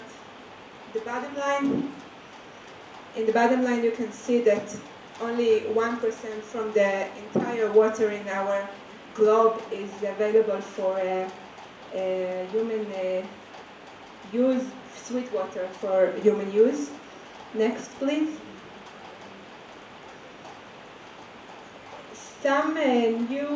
One new term that now people start to speak about is the water footprint. I'm sure you heard about carbon footprint, but now water footprint is also a term that starts to use. You can see that many of the Western world, the water footprint is very high, but the water availability is also very low. Of course, agriculture is the massive user. For example, if you can see, I don't know, I think it's too low, but for making 1 kg of chocolate tablet, it's down there, you need 24,000 liters of water. Or for sugar, 1 kg of sugar, 1,500 liters of water. So for every use when we are using in our world, if it's even trade or industrial or of course agriculture, we use water. Next, please. And in this map you can see the places that are challenging with water scarcity. Unfortunately, you can see India is mostly red in this map. And it also creates conflicts. You can see this also between the states in India itself. You can see the water conflict. Next. So as we learned in Israel, the best strategies to maintain sustainable water management is these 4 pillars. If it's education and public awareness, it sounds like something you can, speak about in schools and forget about it, but it's crucial. It's crucial. I will tell you an example. In Israel, before 20 years ago, the government decided to come up with a campaign for water saving. And the outcome of this campaign was saving of water in 1 year that equal to the amount of 1 desalination plant. So they didn't have to build a desalination plant thanks only to education and public awareness. So it's a major step that needs to be also taken across the world and in India specifically. Of course, policy and regulation, it's also very important because you can bring technologies, you can bring knowledge, but once you don't have policy and regulation that supports this, nothing will happen. You can see this in the transportation sector. Great roads, a lot of investments in roads, but once the regulation is not there to impact the driving behavior, so nothing will be changed. And of course we are talking about efficient water use. We will discuss it later. Of course it's very relevant to agriculture sector. I'm sure you're aware of drip irrigation and all. And alternative water sources, because as you saw, 1% of the fresh water in the world is available for us, but we can use salt water if we desalinate them, and we can use recycled water, and it's massive water sources. Next, please. So a little bit about Israel, why we are a global leader in water management. Next. This is Israel, very small, 22,000 square kilometers only, 10 million people. This is the population of Israel. Half of it is desert. It's really basically at the edge of the desert. And we have very limited freshwater resources, only 1 lake, a Kinneret if you heard, or Sea of Galilee. And the government of Israel understood about 3 decades ago that without changing conceptions or taking bold decisions, the state could not only survive but develop. Okay. And of course we are talking about climate change and geopolitical issues. We are basically isolated from our neighbors. So we had to come up with solutions. Next. So I will not talk far about this, but only in dots. So as I said, government policy was involved, and of course diverse sources. Desalination, now 70% of Israel water consumption, domestic water consumption, comes from desalination water, okay? It means that also the pressure on the freshwater sources is getting low. The freshwater sources can rejuvenate even without any energy. 90% of the wastewater in Israel, more than 90% now, it's been recycled and used for agriculture purposes. We are talking about smart management. Non-revenue water percentage in the urban sector in Israel is 7%. In some cases, it's 5%. If you're not aware of what non-revenue water means, it's loss of water.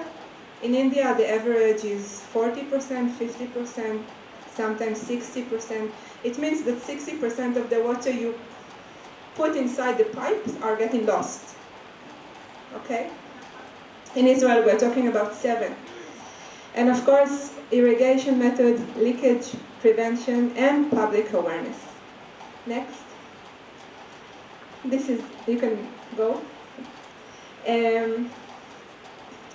So this is just for a visual look of Israel water sources nowadays. So as I said, desalination plants, recycled wastewater, and natural sources. And you can see on the graph that without the recycled and desalination water, we were below the recharge line. So we will not have enough water. Next. This I spoke about, you can go next. And of course, all this, I would say, ecosystem supports innovation, of course. A lot of this invention maybe you heard about, maybe you saw. Of course, drip irrigation and desalination, soil aquifer treatment methods, and smart metering, and even water from air, because this is another resource we can use. Next, please. Okay, now we come to India.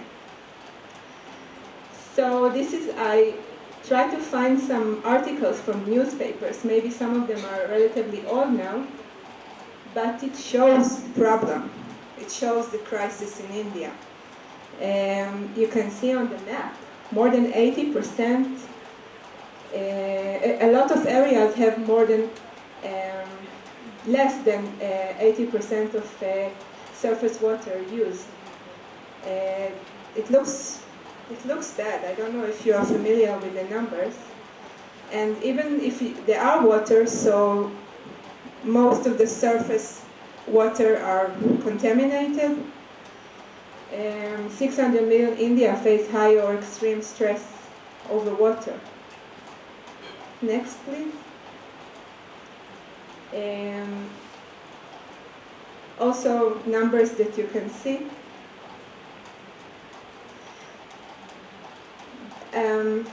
This is a visual look of what are the factors that contribute in the water crisis.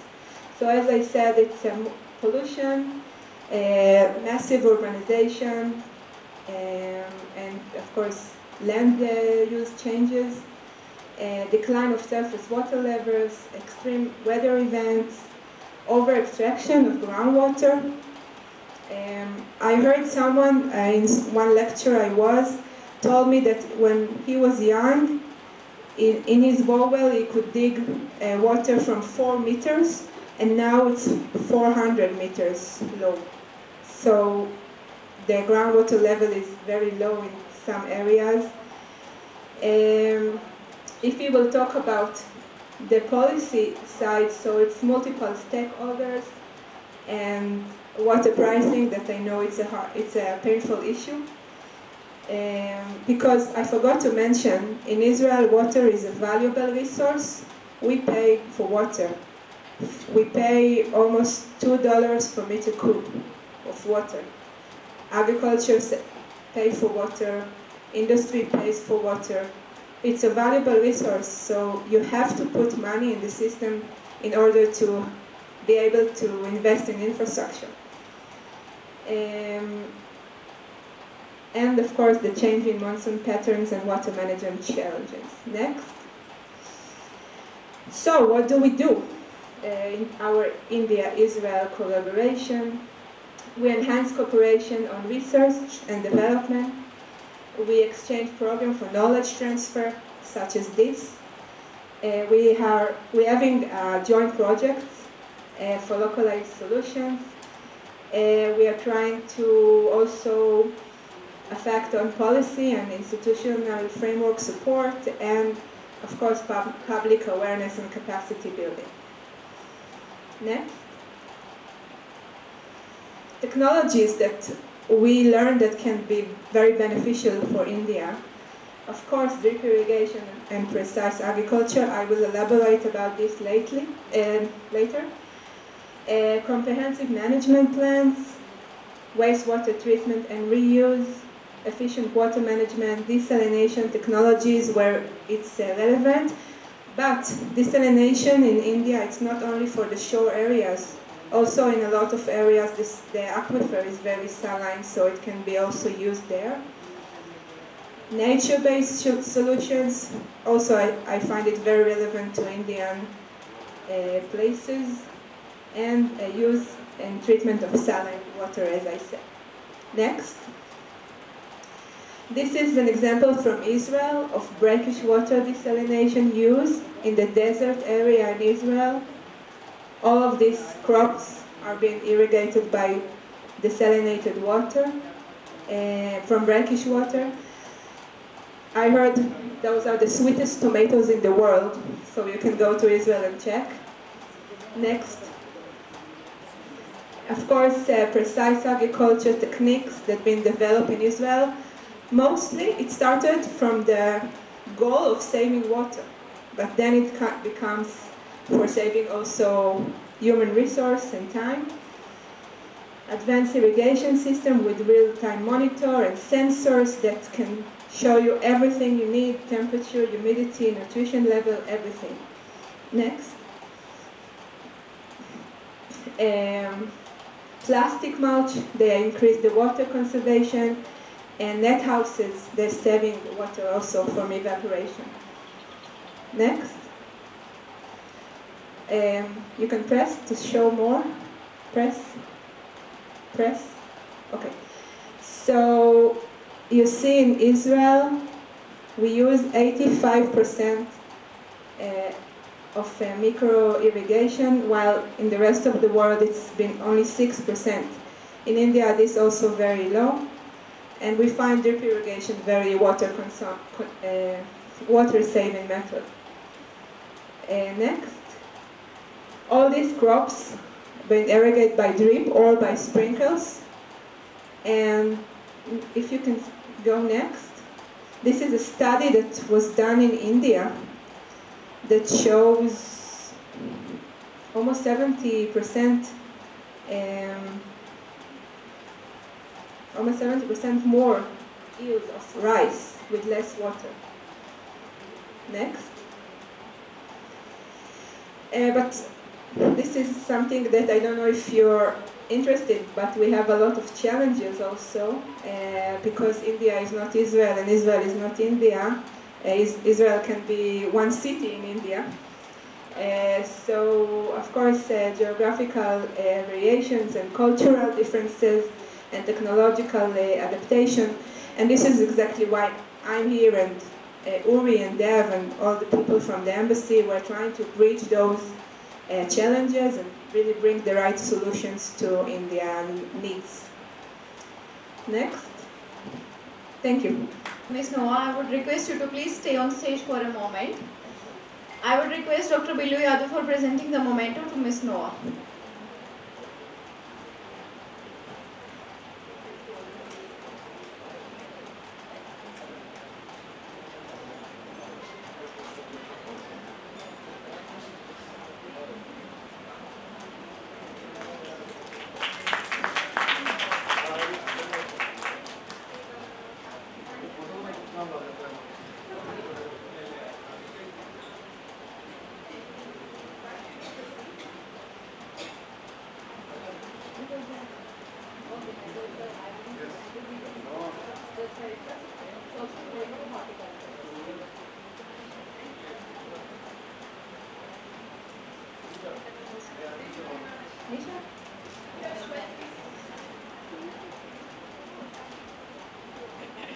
Thank you, ma'am. Thank you, sir. In order to explore how drone technology is mapping a new era of efficiency and yield optimization, I would like to invite Ms. Nisha Solanki from Syngenta for lecture on use of drones in agriculture. Hi, good afternoon everyone. Thank you Dave and Dr. Yadav for giving me this opportunity to interact with the team. So today morning we also had the drone demonstration at Drisha. So now I will take you through the technical session on the use of the drone technology in agriculture. So before we begin the session, I would like to introduce the organization I represent here.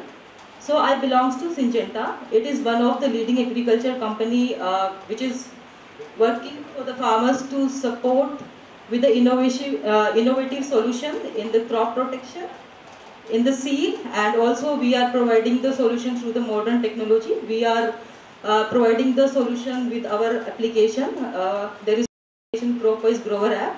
In that application, a farmer can get every information related to their crops, and our mission is to help the farmers in to grow more in a safe and sustainable way. Now a little bit about myself. So my name is Nisha Solanki, Application Technology Specialist in Syngenta, India, based at Hyderabad. So I have been working in Syngenta from last 2.5 years, and my focus area is application technology, ensuring that the right product with the right dose reaches with the right place and the right time, which can make the spray in the more safe and the efficient way.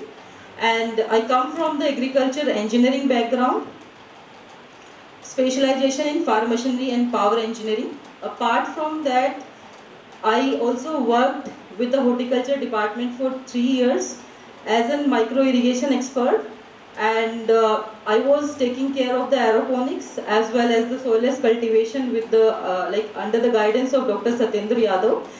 And later on, I worked for the ICR drone demonstration program with collaboration of Maharana Pratap Horticulture University.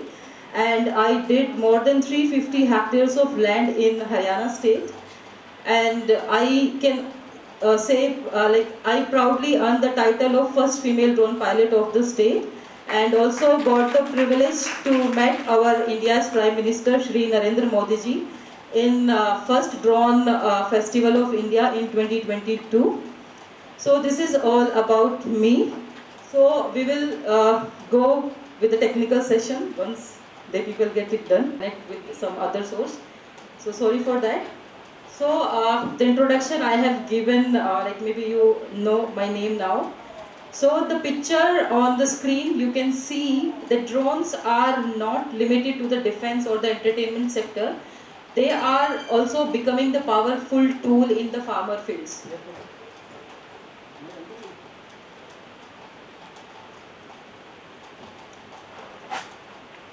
So now the question is, why agriculture drone? So can anybody tell me the reason why we are promoting this drone technology in agriculture? Anyone? Already you have seen the live demonstration. So any guesses why everybody is promoting agriculture drones? More impactful with less time saving. True. Any other? Uniformity. Correct. Yes, correct. Any? I have explained in the morning session. Yes, you are correct. So if we talk about the agriculture drone, so the main difference in the agriculture drone and the other drone is they are exclusively used for the agriculture task. So maybe they are equipped with the tanks for the spraying purpose, maybe they are equipped with the sensor to get the data from the fields. But the definition of the drones is almost same for whether it is for agriculture or any mining sector, surveillance, whatever is there, definition is same for that. So drone means the UAV unmanned aircraft system. But the difference in other drone and the agriculture drone is they are exclusively used for the agriculture purpose. So we can use the multiple sensor for field mapping, scouting, monitoring. There are many aspects which are related to the agriculture. So they are the drones which is exclusively for the agriculture purpose. So now the major thing is types of the drone. So these are the categories and the subcategories which is defined by the DGCA, Directorate General of Civil Aviation. So you have to be aware about the categories and subcategories. The drone which we have seen in the morning, that is the rotorcraft, comes under the rotorcraft category. And these rotorcrafts have the capability to hover for a minute. Like if we want to hover, make it hovering for 20 minutes at the same position, it is possible with that rotorcraft only. And then like the aeroplane. So for the drone, the aeroplane means the drone which have the fixed wings. So these drones are majorly for the surveillance, for the large area mapping. They have the fixed wings just like the aeroplane. The third one is the hybrid, means both, it have both the option. Like at the time of takeoff and landing, it behaves like a rotorcraft, and when it like actually doing the task, it behaves like the fixed wing. So it is the combination of both the drone, fixed wing and the rotorcraft. And on the right hand side, you can see the subcategories of the drone. So according to DGCA, the subcategories are RPAS, means the remotely piloted aircraft system, which means the pilot has the control in his hand. Just like in the morning session, I give the command from my ground controller, and it is following the path which I am giving it to. And then comes to the model RPAS. Model RPAS means like they are mostly used for the training and the research institute. For some R&D we can do with the model RPAS, but these drones are not under the commercial activities.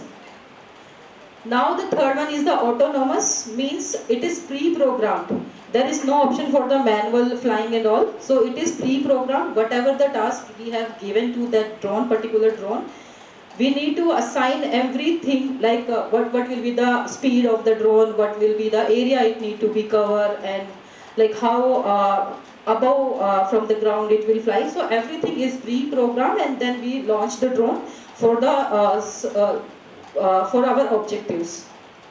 So now this classification according to the weight. In India, we have the classification on the basis of the weight. But if we talk about the FAA, Federal Aviation Administration, so this is the body which regulates the drone operations globally. So that is FAA. But in India, we need to follow the guidelines from the DGCA, Directorate General of Civil Aviation. So according to the DGCA, the classification is based on the weight. The drones with the lesser than 250 grams of weight comes under the nano category. So the better, like for understanding the fly cam from the DJI, maybe you have seen the AS, Mini Pro, 4 Pro, like this. So they are less than 250 grams of weight. So that comes under the nano category. And then micro, like the weight varies between more than 250 grams and less than 2 kg, less than or equal to 2 kgs. And then small and the medium category. So most of the agricultural drones are coming in this category. So as I mentioned in the morning, that government has given this like on the basis of their trials, on the basis of their study, they have recommended 10 liters of tank capacity with the drones, which is more suitable for the agriculture spraying aspects. So all the drones, like I can say 90 to 95% of the drones are coming in the small category, which is working in the spraying activities. But nowadays, if we go for the sugarcane crop or some high-heat crop, mustard crop, so sometimes farmers are not like happy with the 10 liters. So they are like want the bigger drone, which can be spray more than 16 liters per acre or 20 liters. So that drones comes under the medium category. So this is from more than 25 but less than 150 kgs. And beyond that 150 kgs, like some males and males, low, like high endurance, low altitude, medium endurance and low altitude, there are comes under the this like large category of the drone. So now this is the typical structure of the application drone. So I mean like application means the spraying aspects. So this is the typical drone which we have seen in the morning. So here you can see the tank, and this is the obstacle avoidance sensor, just to avoid the obstacle in the field. And these are the propellers. So it has 6 propellers, means it comes under the hexacopter. So if the number of the propeller is 4, then quadcopter. If the number of the propeller is 8, then octa. So that's like on the basis of the propeller set, it's like hexa, octa and quadcopter.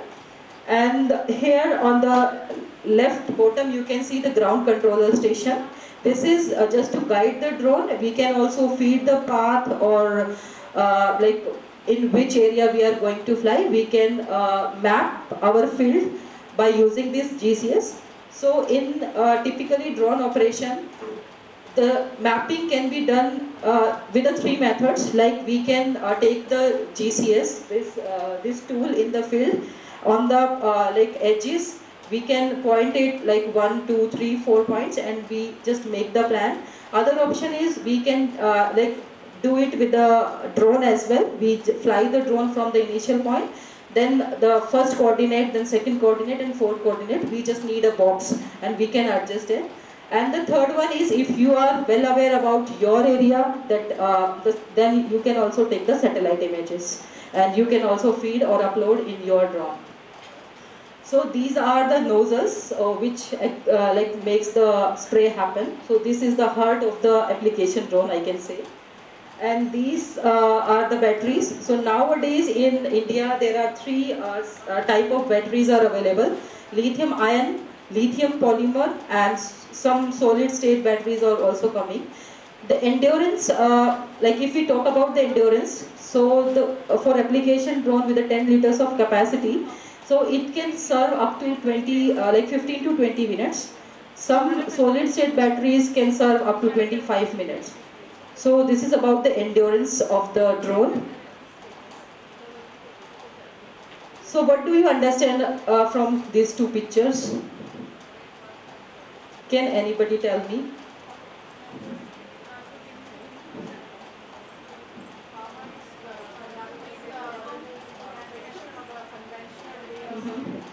Yes. Correct. So just to ask the question means I am not judging you on the basis of my question. I am just wanted your like interest in these topics. So don't take it otherwise. You just have to be involved with me so that I can deliver more. So from this image you can clearly see the 2 different methods. So one on the left hand side you can see the manual traditional method. A person is carrying a knapsack on his back. So when a person is using this knapsack for a prolonged period of time, it may have the severe health issues like sometimes back pain or neck ache, or there are many physical disorders may happen if it is using for the prolonged period of time. And even for the spraying, he has to enter in the field. So when he entered in the field, sometimes it may spread the disease as well, and also there might be reptiles or some snakes. It can also like harm the operator, and also the direct exposure to the chemical is like we can say it is more with the manual traditional method. And also like if a person is need to carry a backpack sprayer on his back, and also it's an intensive work we can say. So sometimes it's difficult with the paddy field. If anybody wants to spray in the paddy field and need to carry this 16 liter or 20 liters on his back, now you can imagine the pain of the farmer. So it's very difficult to walk in the paddy field. So like drones are like, that's why becoming the more popular or powerful tool for the farmers. So if we talk about the automatic spraying with the drones, operator need not to go into the field. Even the exposure to the person or the operator is very minimum. Like directly he or she is not going into the directly contact with the sprayers. anybody like if we can say like if somebody has to prepare the solution, they should follow some guidelines, like they can wear the gloves at the time of mixing and all. Other than this, there is no exposure to the operator. And as we talk about the speed, in traditional it is like if anybody wants to cover 1 acre, it will take 1.5 hours to complete the entire field. But with the drone, it is just a matter of 6 to 7 minutes. It is like speed is more, safety is more, and it can save the time of the operator as well. So this is the main advantage of the drone. Farmer can easily adopt to this technology and can like save the life. So now these are the key application with the drones. So nowadays drones are becoming more popular with the crop spraying, because this is the like major health problems are associated with the crop protection sprayings. So that's why government is also promoting this technology with the spraying first, and then later on some micronutrients application like urea or any PGR application that can be easily done with the help of the drone. And if we equip the drone with multiple sensors, we can use for the crop monitoring, crop health assessment, scouting, soil analysis. There are multiple applications. Depends on the type of the sensor what we are using, and depends upon the objective what we have to, like what information we need from our field. So now I'll talk about a little bit about the sensor. Somebody in the morning has asked about the sensor. So if we talk about the sensor, it's like main or important unit if you are going with a data-driven solution. Sensor is just like the eye for the drone. So whatever the sensor is equipped with that, it is help us to collect the data on the basis of the type of our sensors. So the visual one is just like a high resolution camera, what we have in our mobiles, also in the Sony camera. So these are just like the normal sensor with a high resolution. It will also help farmer to identify the spots where the gap is uneven, uneven crop, and also like some lodging. There are many problems in the field. A farmer easily can get the information. The second one is the multispectral sensor. So this sensor work on the different light detection. So it can work with the like visible to red edge.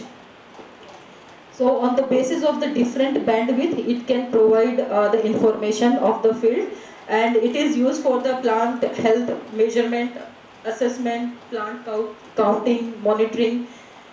It can be used in the multiple aspects in the agriculture. So now the thermal. So the thermal sensor detect the give the information on the basis of the temperature. So most of the thermal sensor are using for live detection and any stress in the plant. On the basis of the temperature, it can identify the level of the severity of your crop. Now the hyperspectral, it is also like advanced sensor which can capture the data from more than 100 narrow bandwidth,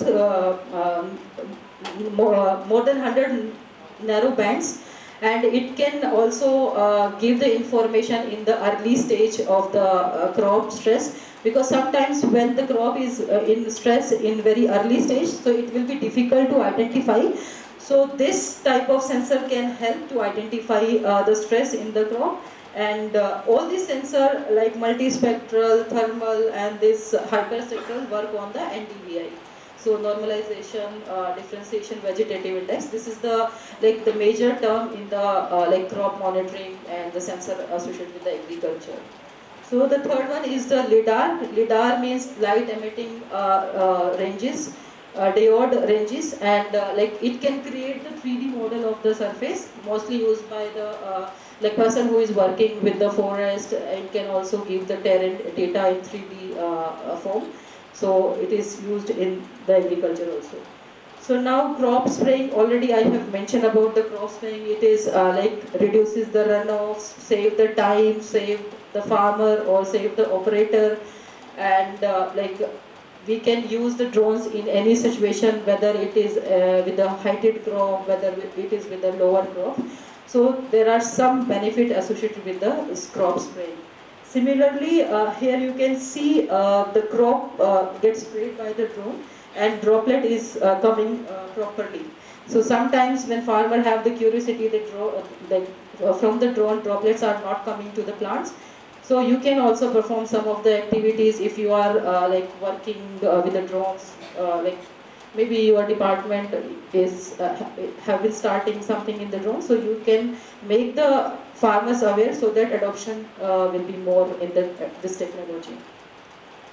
So similarly with the like advanced soil and field analysis, we can get the data from the sensor, like the precision mapping, continuous monitoring, data integration. So these all data comes from the sensor only. So similarly for this automated planting, so where the reachability of the operator or reachability of the labor is not possible in terrains, hills, so this kind of option is the good option for the reforestation or any like any biodegradable pots are also available. So they can be sprayed with the help of this broadcaster system. So here you can see this is the broadcaster system, the drone which we have seen in the morning with the spray tank. So this is connected with the solenoid wall and plate is there which makes the spreading of the products. So whether it is granular or whether it is biodegradable pots or anything which is come in the solid. So this is for that only. So now drones are also helping for this pollination, because the pollination population is decreasing day by day. So and like food requirement or the demand is increasing continuously. So these drones can also serve as the pollinators, and we can mitigate the risk of the economic risk by using this drone for the pollination.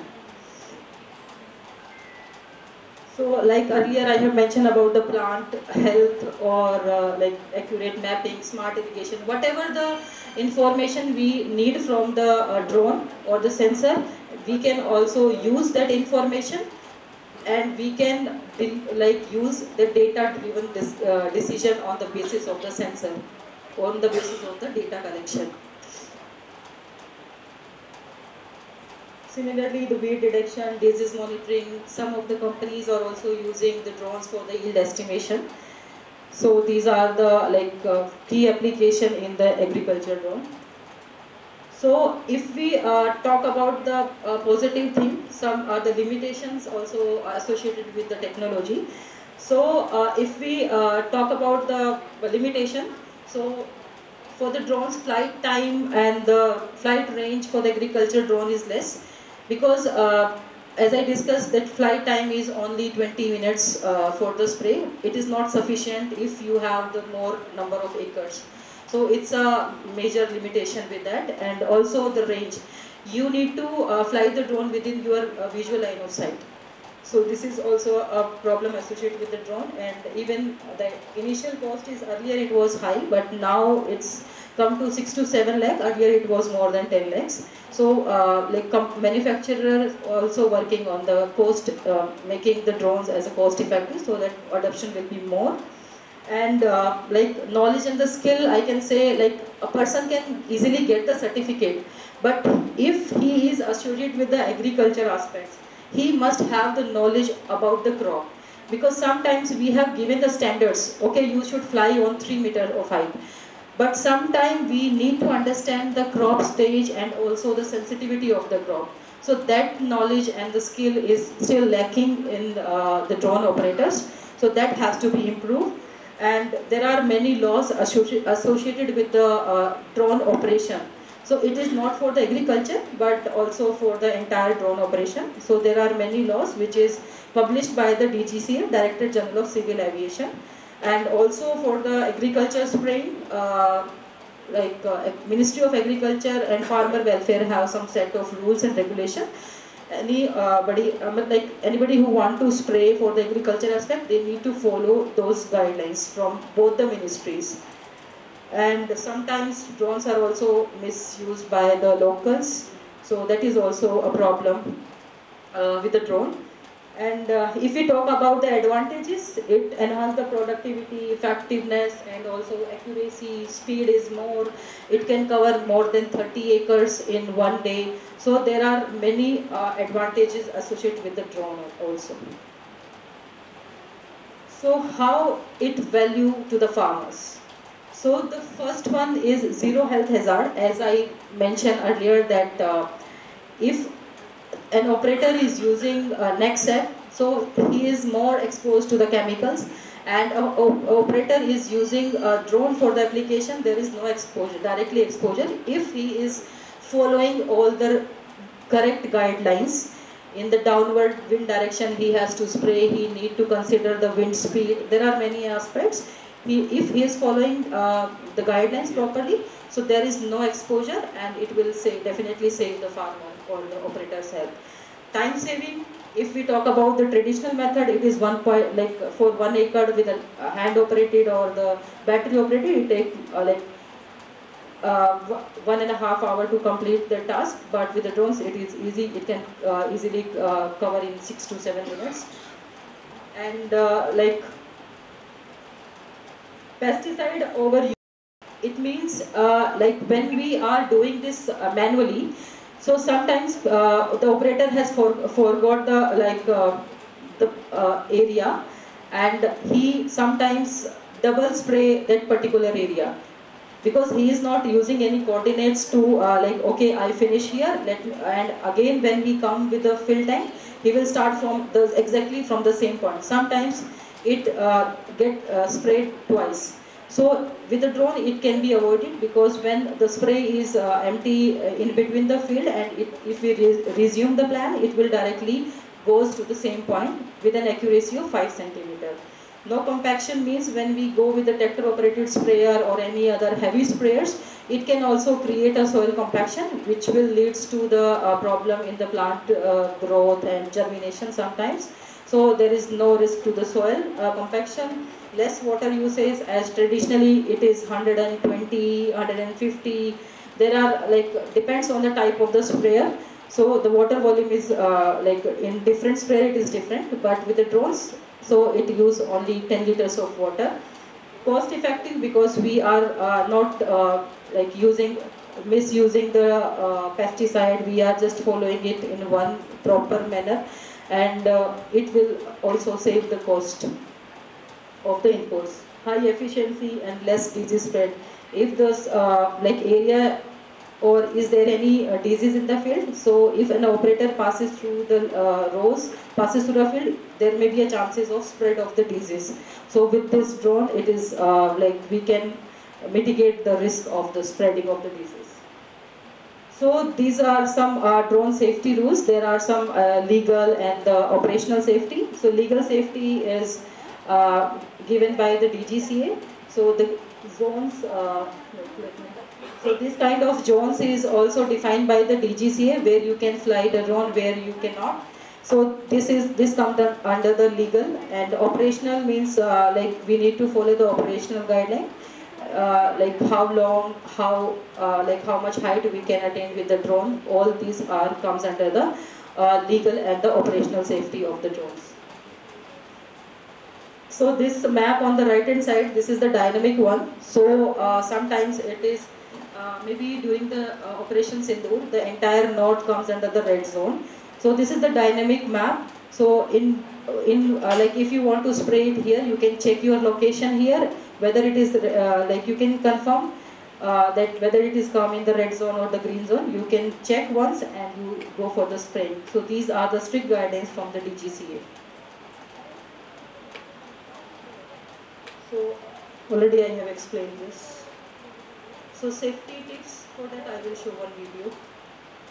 So somebody has asked about the eligibility criteria for the drone pilot. So the person has to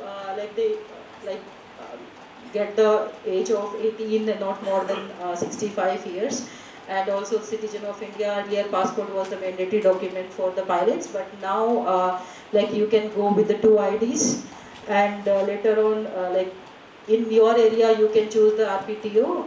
In India more than 194 RPTOs are available. So if anybody want to get the certification for the drone, they can approach, and even you can also check with the Digital Sky portal. Everything is related to the drone operation is available there. So you can check it from that website.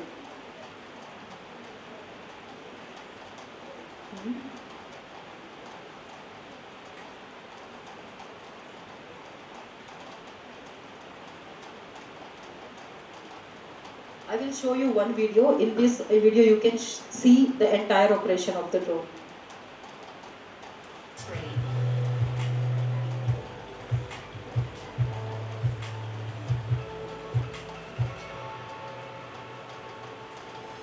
So before we start to fly a drone, we need to check whether the agricultural field is in the green zone, and we can check it on the official Digital Sky DGCA portal. And as expected, we comes under the green zone. Now we conduct a field survey to guarantee a clear flight path. So we check for any obstacles that might hinder the drone's flying path, like electric poles or wires. And like most of the agricultural field, there are no obstacles to stop our drone from flying. As a part of the safety check, we also look for the weather forecast for safe flying conditions. And after doing the environmental guideline checks, we are ready to do some structural checks of the drone. We unfold the drone by opening all the 4 arms one by one and then taking out the propeller.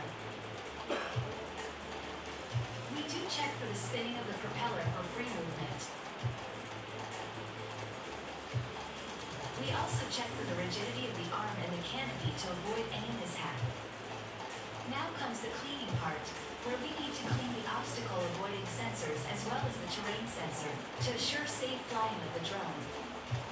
The spray nozzle is also checked by opening for its filter, ensuring the filter is okay and tightened properly. The filter of the agrochemical tank is also ensured to be perfect. Landing gear and screws are also meticulously examined along with. Now the battery is ensured that it is tightly strapped, and the battery health status is checked along with. Finally fitting the battery with the drone.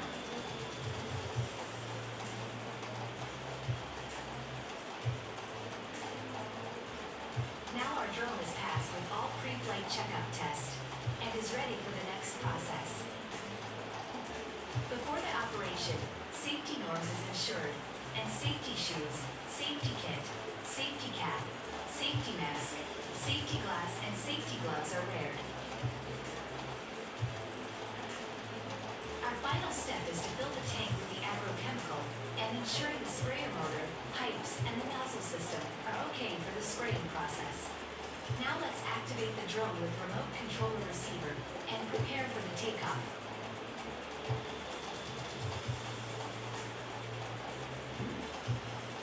Using our field mapping powered remote controller, the waypoints are marked on the agricultural field by our field mapper, which directs the drone to fly on parallel lines.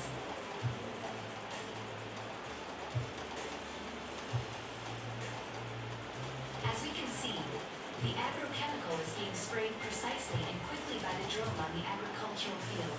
This method is cost-effective, time-saving, has environmental benefits, has improved safety, can be applied on larger scale, has accessibility and flexibility on difficult terrains, provides no soil compaction, and ensure good crop health and yield.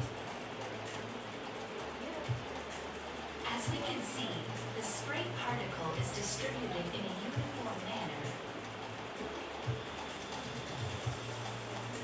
and can be applied on different crops as well. Syngenta's commitment to cutting-edge agricultural solutions marks the beginning of a new era in farming technology. So this is the sum up, like we can say the entire idea you got it about the entire operation from beginning to the end. So at the last, like the way we are farming now will not be remain for tomorrow. So things should be more smarter in way. So drones are the machine which is a partner for the farmers.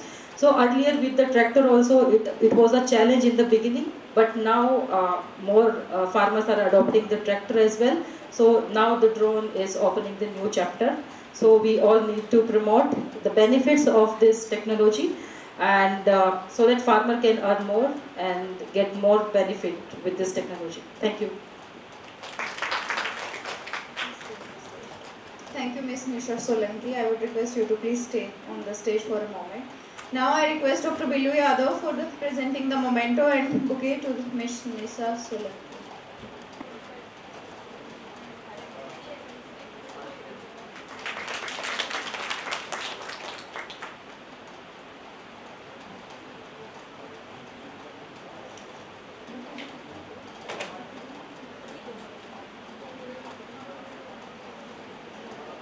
Thank you, sir. With deep expertise in orchard nursery management, I warmly invite Dr. Shivani, SMS CST Ladwa, for lecture on nursery management in orchards.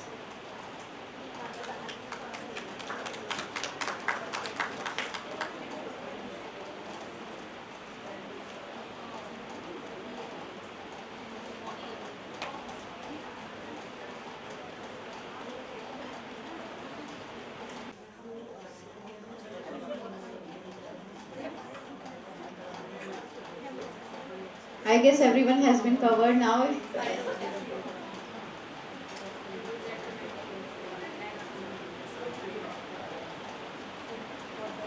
Is anyone there whose name has not been announced yet?